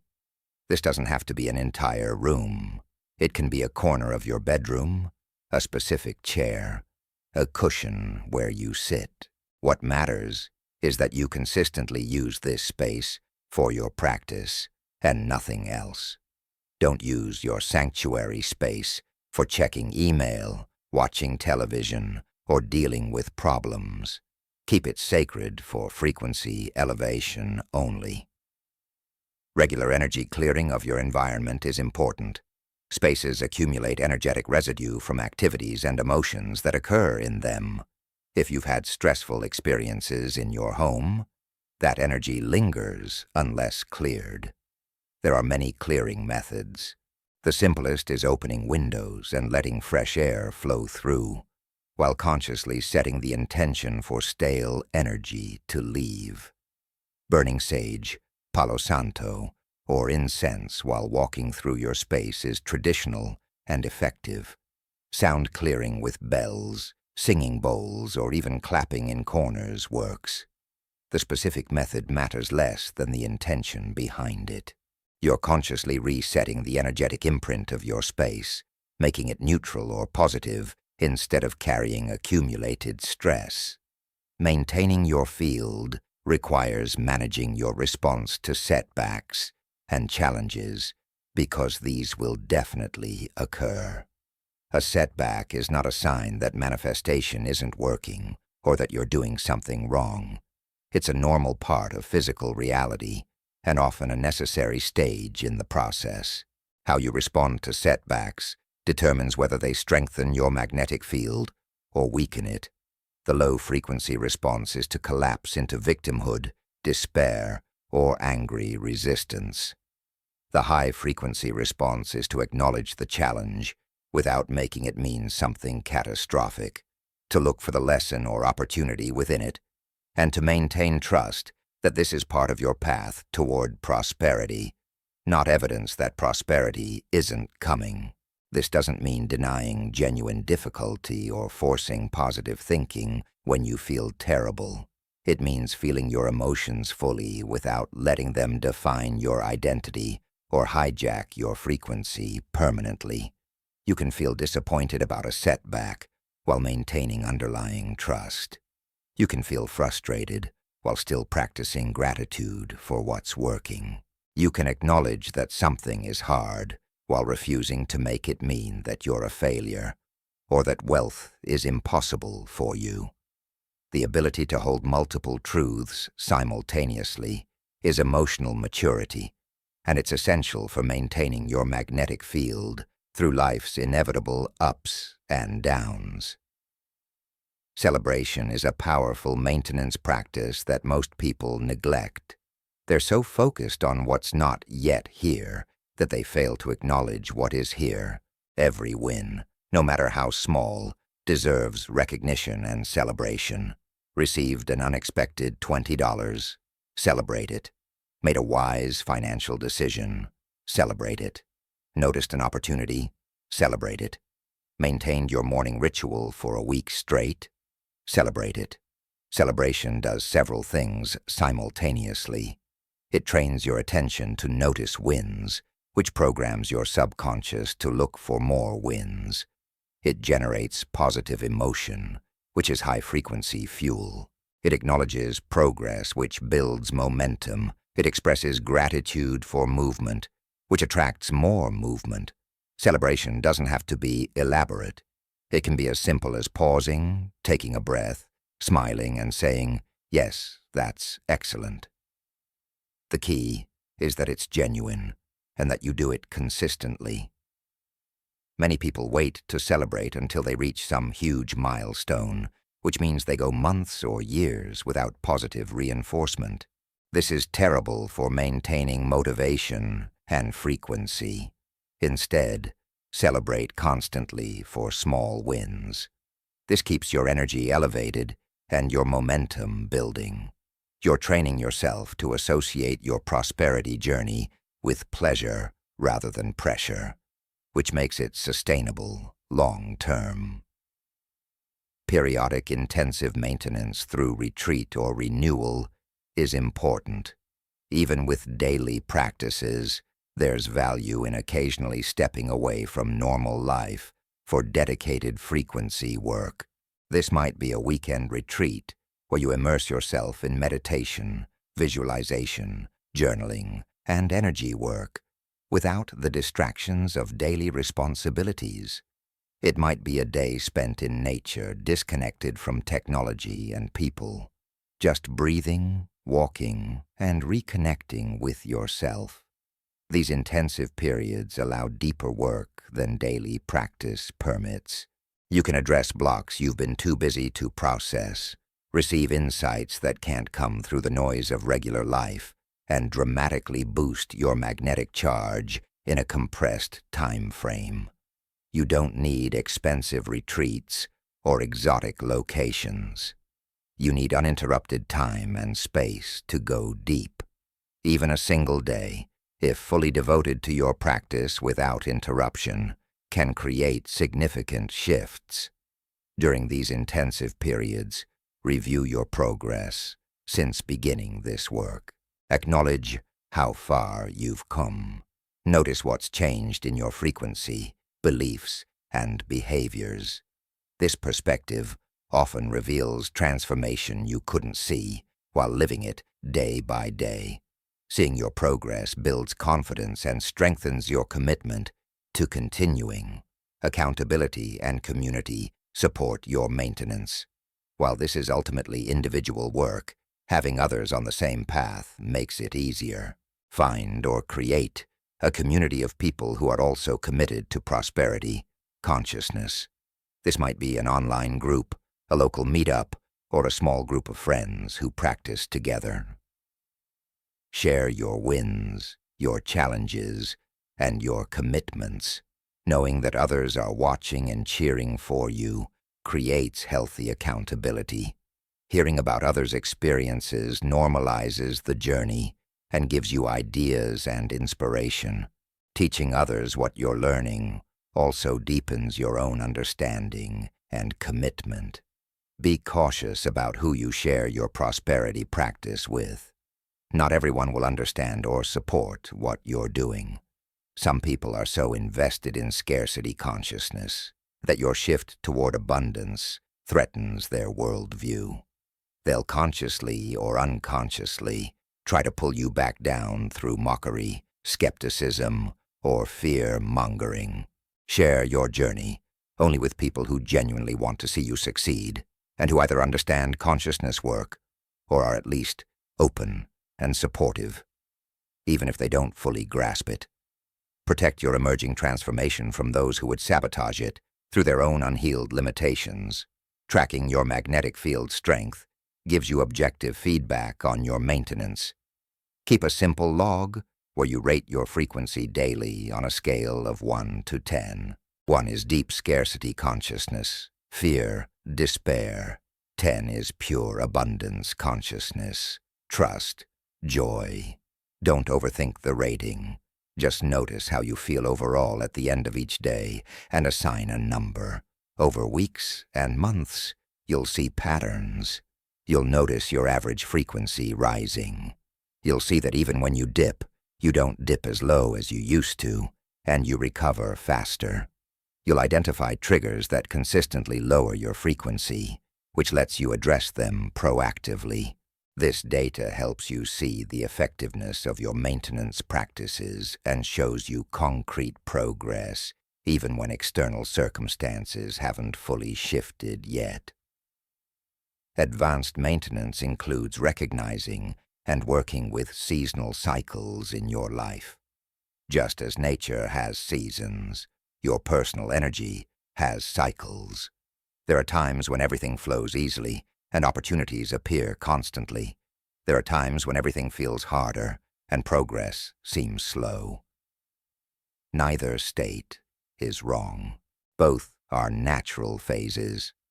During expansive phases, take bold action and leverage the momentum. During contractive phases, focus on internal work, rest, and preparation for the next expansion.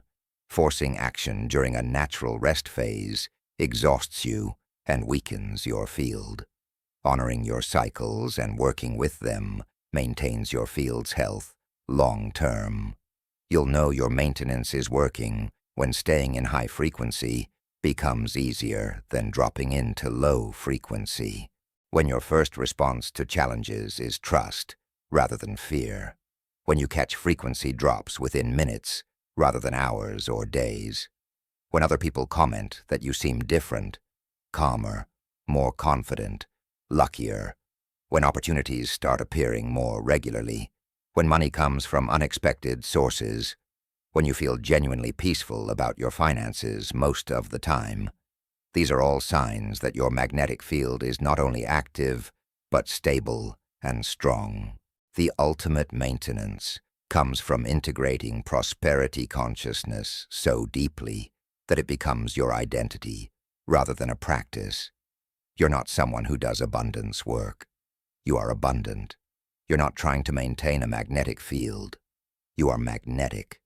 This integration happens gradually through consistent practice over time. One day you'll realize that you're no longer forcing yourself to practice gratitude or visualization or frequency checks. You're naturally operating from those states. The practice has become who you are. This is the goal, not to need maintenance because high frequency is your new default setting. Until you reach that level of integration, conscious maintenance is non-negotiable. Life will test you. Your old patterns will try to resurface. Other people's energy will influence you. External circumstances will challenge your trust. Without deliberate maintenance practices, you'll drift back toward your old baseline. But with consistent maintenance, using the tools in this chapter, your baseline rises permanently. Over time, maintaining your magnetic field requires less effort because the field itself becomes stronger and more stable. The gap between high and low frequency states narrows. The time spent in high frequency increases. The magnetic attraction becomes more powerful and consistent.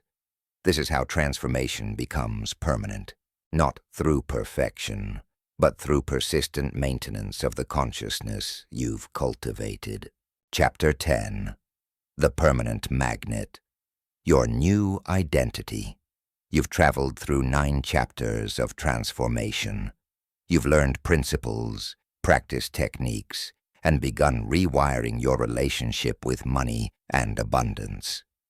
But there's a final threshold to cross. The shift from doing prosperity work to being prosperity itself.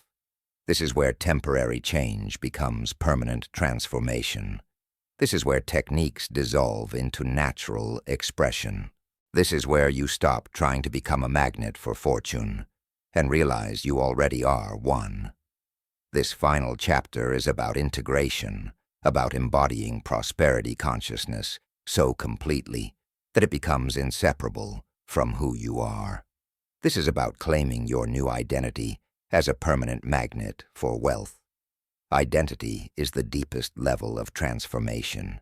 You can change behaviors through willpower, but unless identity changes, the behaviors eventually revert. You can shift beliefs through reprogramming, but unless identity shifts, the old beliefs resurface under pressure. You can elevate frequency through practice, but unless identity elevates, you constantly fall back to old baselines. Identity is the foundation everything else rests on. When your identity changes, everything built on that foundation changes automatically and permanently. This is why the ultimate goal isn't to have more money, or even to attract more money. It's to become someone for whom prosperity is natural, inevitable, and effortless. Your old identity was built over decades through countless experiences, messages, and conclusions. You constructed a sense of self based on your childhood circumstances, your family's financial reality, your successes and failures, the feedback you received from others, and the stories you told yourself about all of it. That identity became your prison, an invisible cage made of beliefs about who you are and what's possible for you. I'm not good with money. I'm not the type who gets rich. People like me struggle financially. These weren't just thoughts. They were identity statements, declarations of who you believed yourself to be at the deepest level. Every time you acted from that old identity, you reinforced it. Every time you made a poor financial decision, you confirmed, "See, I'm bad with money." Every time an opportunity passed you by, you confirmed, "See, good things don't happen to me." Every time you struggled while others succeeded, you confirmed, "See, I'm not lucky like them." The identity and the results fed each other in a self-perpetuating cycle. The identity created behaviors and perceptions that generated results that confirmed the identity. Breaking this cycle requires not just changing behaviors or beliefs, but shifting the fundamental identity itself. Your new identity is not built. It's revealed. The truth is, you were never the limited, struggling person you believed yourself to be. That was a costume you wore, a role you played, a case of mistaken identity. Your true nature is abundant, creative, powerful, and magnetic. You are an expression of the same universal intelligence that creates galaxies and orchestrates the dance of atoms. That intelligence is inherently abundant. It doesn't create scarcity. Scarcity is a human invention, a mental construct born from fear and separation.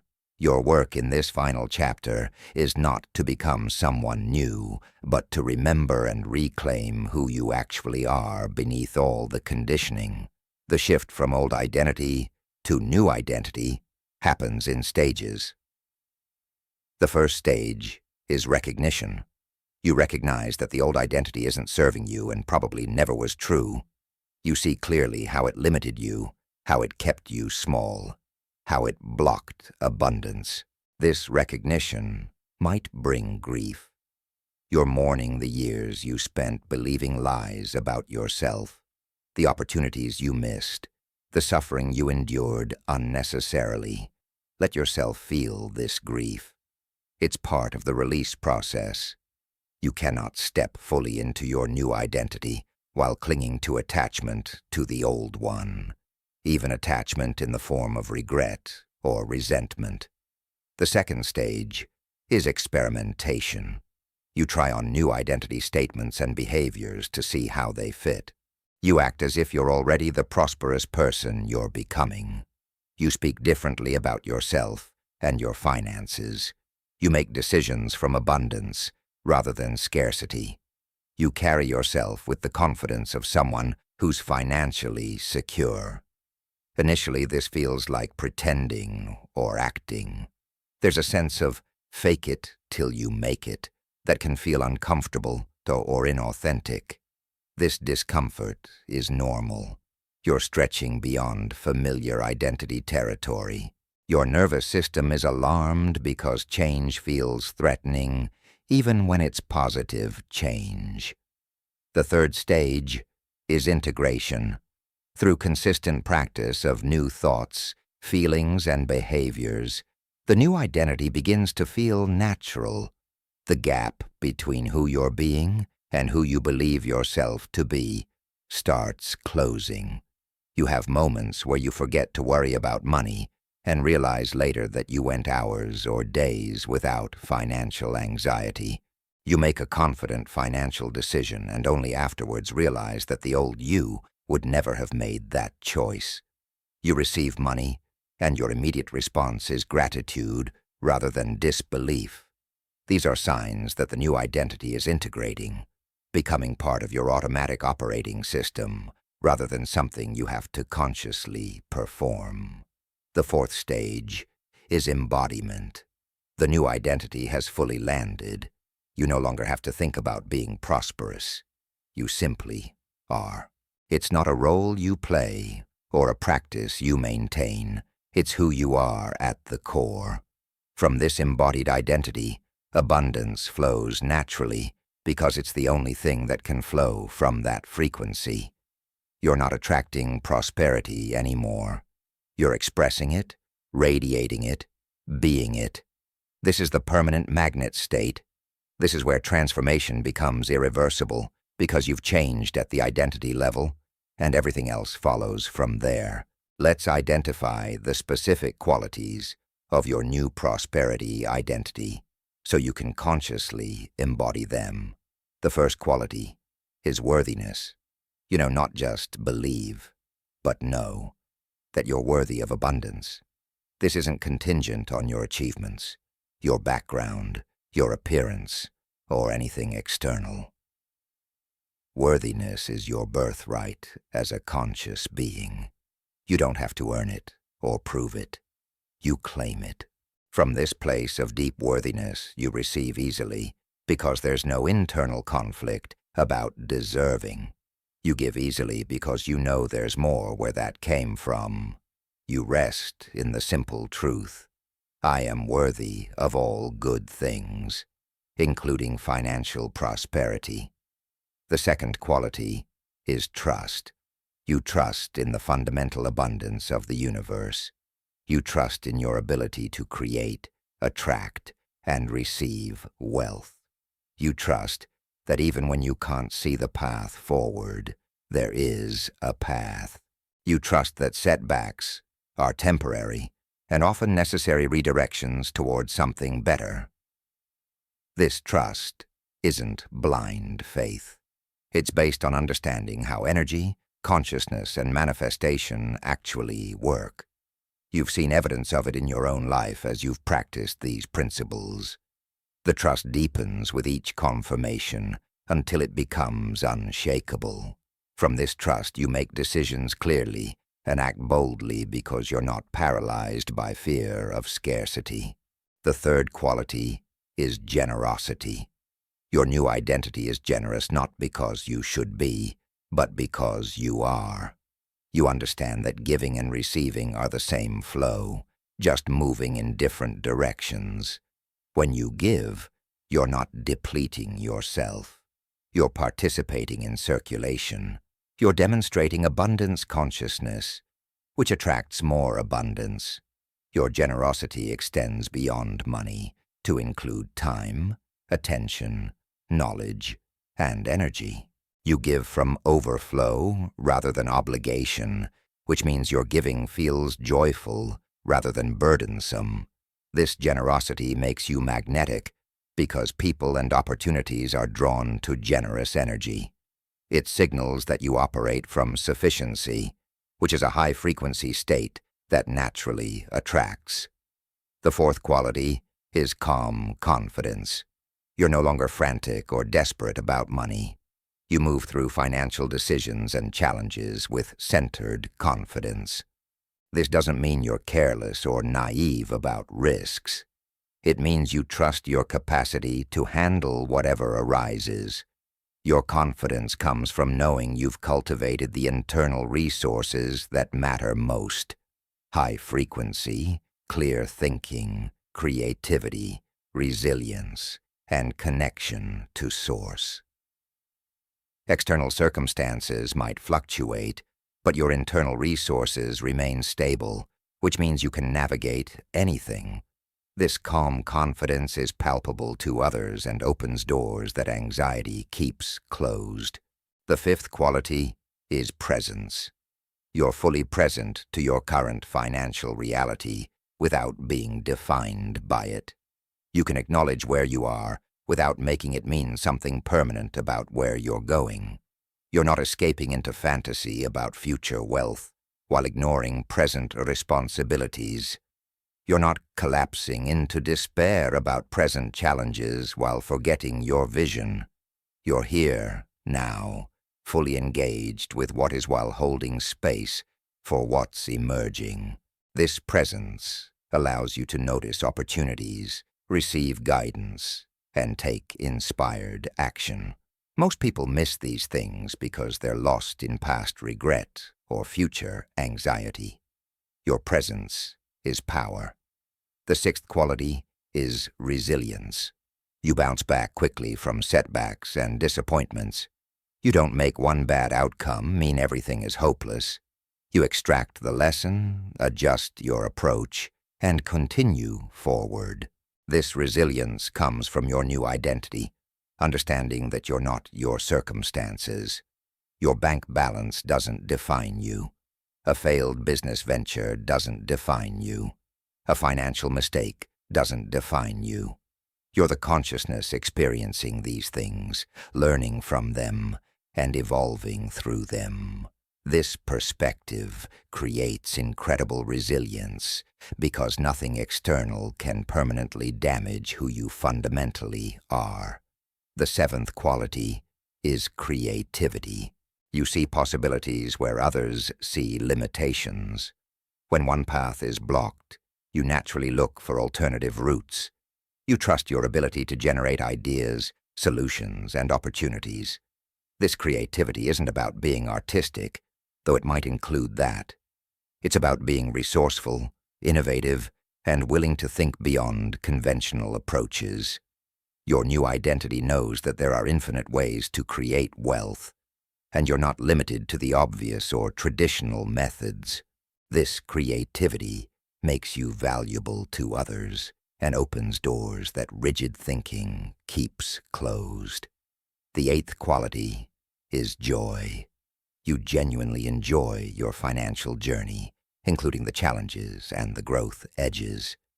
You're not white-knuckling your way through life, waiting to finally be happy when you reach some distant goal. You're finding joy now in the practice itself, in the expansion you're experiencing, in the person you're becoming. This joy is magnetic because people want to be around joyful energy. Opportunities flow toward joy and away from misery. Your joy also makes the journey sustainable. You can maintain practices long-term when they feel good, rather than feeling like punishment or sacrifice. The ninth quality is integrity. Your new identity operates from deep integrity, meaning your thoughts, words, and actions are aligned. You don't say one thing and do another. You don't claim to be abundant while acting from scarcity. You don't speak about trust while gripping control tightly. This integrity creates power because there's no energy leak from internal contradiction. Everything you are points in the same direction. This focused coherence is what makes you a powerful magnet. You're broadcasting a clear, consistent signal that the universe can respond to cleanly. The 10th quality is sovereignty. You claim full responsibility for your financial reality without blame, excuses, or victimhood. You recognize that while external circumstances exist and influence your situation, your response to those circumstances determines your experience and your trajectory. This sovereignty is empowering because it places creative power in your hands rather than in external forces. You're not waiting for the economy to improve, for someone to give you permission, for perfect conditions to appear. You're creating from where you are with what you have right now. This is the ultimate power, the ability to generate change from within, regardless of external circumstances. Living from your new identity means making every decision through this lens. Before speaking, acting, or choosing, you ask yourself, what would the prosperous version of me do here? Not the version I'm trying to become, but the version I am now, even if external reality hasn't fully caught up yet. This isn't pretending. It's claiming truth that exists energetically, even if it's not yet visible materially. When you consistently make choices from your new identity, the external reality has no choice but to eventually conform. Reality follows identity. Always. Your new identity shows up in small daily moments as much as in large decisions. It's in how you walk into a room. It's in your tone when discussing money. It's in your posture when you check your bank balance. It's in your immediate thought when you see an expense. It's in your response when someone asks how you're doing financially. Every micro moment is an opportunity to either reinforce your new identity or slip back into the old one. The more consistent you are, even in tiny moments, the faster the new identity solidifies into permanent truth. Language is a powerful identity tool. The words you use to describe yourself program your subconscious and broadcast your identity to the universe. Start speaking from your new identity now. Not, I'm trying to be better with money, but I'm excellent at managing money. Not, I hope to be financially secure someday, but I'm building financial security now. Not, I'm not rich yet, but wealth is flowing to me in increasing amounts. These aren't lies. They're perspective shifts that align language with truth. Your current bank balance is one data point in time. Your identity and trajectory are the deeper truth. Speak to that truth. Your new identity affects how you physically occupy space.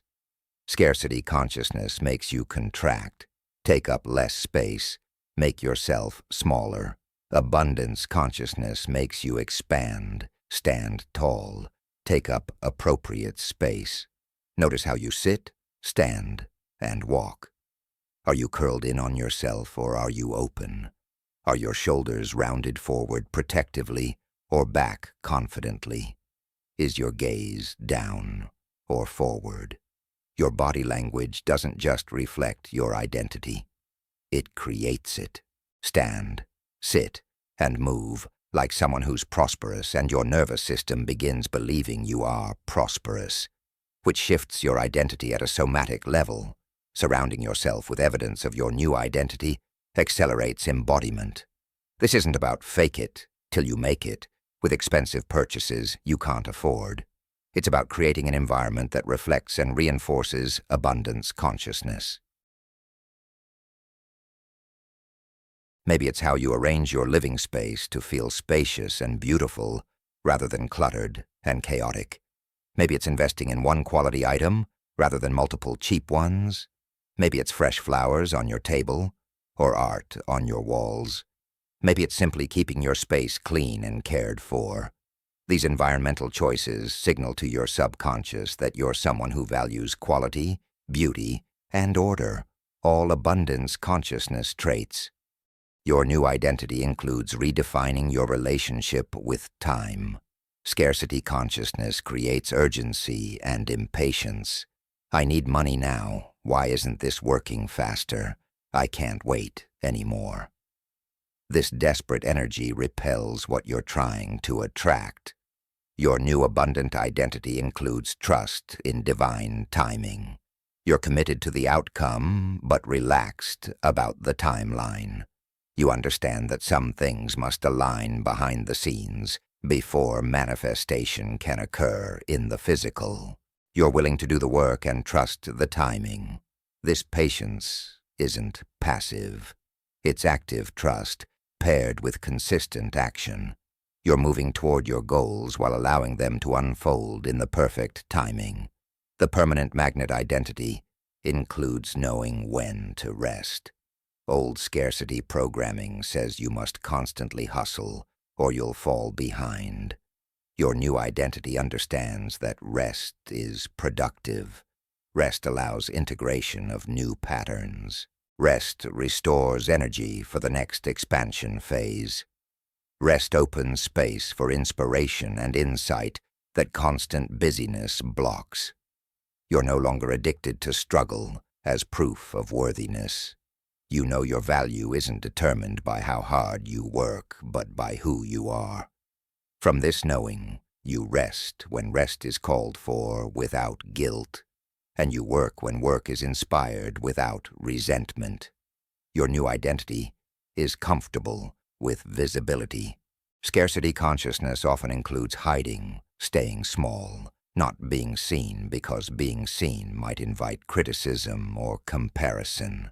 Abundance consciousness includes healthy visibility. You're willing to be seen, to share your gifts, to put yourself forward for opportunities. This doesn't mean becoming an attention-seeking person if that's not your nature. It means not hiding your light to make others comfortable or to avoid risk. Prosperity often requires visibility. Clients can't find you if they don't know you exist. Opportunities can't reach you if you're hiding. Your new identity steps forward and allows itself to be seen. The permanent magnet identity includes fierce boundaries. You protect your energy, your time, and your frequency from anything that would diminish them. You say no to opportunities that don't align with your path, even if they seem logical. You exit relationships that consistently drain you. You stop overgiving from obligation. You charge appropriately for your work without apology. You honor your needs and desires as valid and important. These boundaries aren't selfish. They're essential for maintaining the high frequency that attracts prosperity. Every time you violate your own boundaries to please others or avoid conflict, you're telling the universe you're not worthy of respect, including your own. Your boundaries demonstrate your worthiness. Living as a permanent magnet means you become a walking frequency of abundance that affects everyone you encounter. People might not be conscious of it, but they feel different in your presence. They feel more hopeful, more possible, more expansive. Your energy is contagious. This is one of the gifts of your transformation. You're not just changing your own life. You're raising the frequency of everyone you interact with. You become a beacon that helps others remember their own magnetic power. This is how consciousness shifts collectively, one person at a time, claiming their abundant identity and radiating that frequency outward. There will be days when you forget your new identity and slip back into old patterns. You'll catch yourself worrying about money, or making a decision from scarcity, or speaking from limitation. When this happens, and it will, you don't judge yourself or decide the transformation isn't working. You simply notice, course correct, and continue. Oh, that was old identity speaking. Let me come back to truth. Each time you catch yourself and consciously return to your new identity, you strengthen it. The slips become less frequent. The return becomes faster. Eventually, the new identity is so solid that old patterns barely surface at all. The moment you fully embody your new identity as a permanent magnet for wealth, something remarkable happens. You stop trying to attract prosperity. You realize you are prosperity. The inner and outer are no longer separate. Your internal abundance consciousness and external financial abundance are the same energy in different forms. When you know yourself as abundance, you naturally create, attract, and receive abundant circumstances. It's not a technique anymore. It's not a practice. It's simply what happens when you are what you are. This is the ultimate secret hidden throughout this entire book. You are never separate from the abundance you seek. You are never lacking the worthiness, the power, or the magnetism.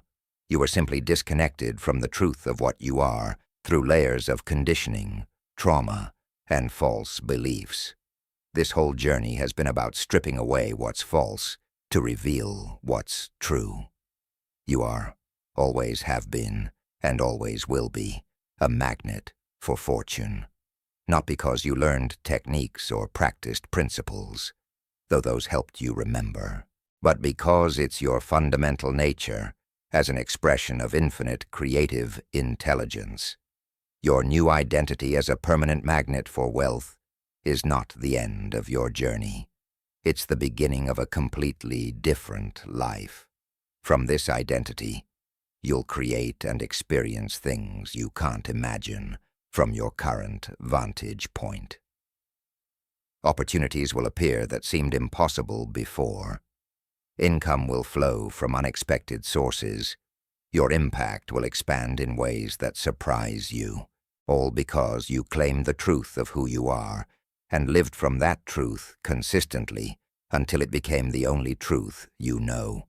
The invitation now is to fully step into this identity. Not tomorrow, not when you have more money, not when conditions are perfect. Now, today, in this moment. Decide that the old identity is complete. Thank it for trying to protect you, even though it actually limited you. Release it with gratitude and finality. Then claim your new identity as a permanent magnet for wealth. Declare it, feel it, embody it, live it, be it. You are abundance, you are prosperity, you are a magnet for wealth. This is not hope or affirmation. This is recognition of what is. The universe responds to what you are and what you are now. Having journeyed through these 10 chapters and done the work is fundamentally different than what you were when you began. You have been transformed at the identity level. The external results will follow because they have no choice. External reality is always a reflection of internal identity. Welcome to your new life as a permanent magnet for fortune. The journey of learning is complete. The journey of living has begun. Everything you've learned now becomes the foundation for unlimited expansion and expression of prosperity. You're no longer seeking wealth. You're being wealth. You're no longer trying to attract fortune. You are fortune. This is who you are now. This is who you will continue to be. This is the permanent transformation that nothing external can undo, because it happened at the deepest level of your being. You are the magnet. You are the fortune. You are the abundance you've been seeking all along. Now go live from that truth and watch the universe reflect it back to you in forms more magnificent than you can currently imagine. Your new life begins now.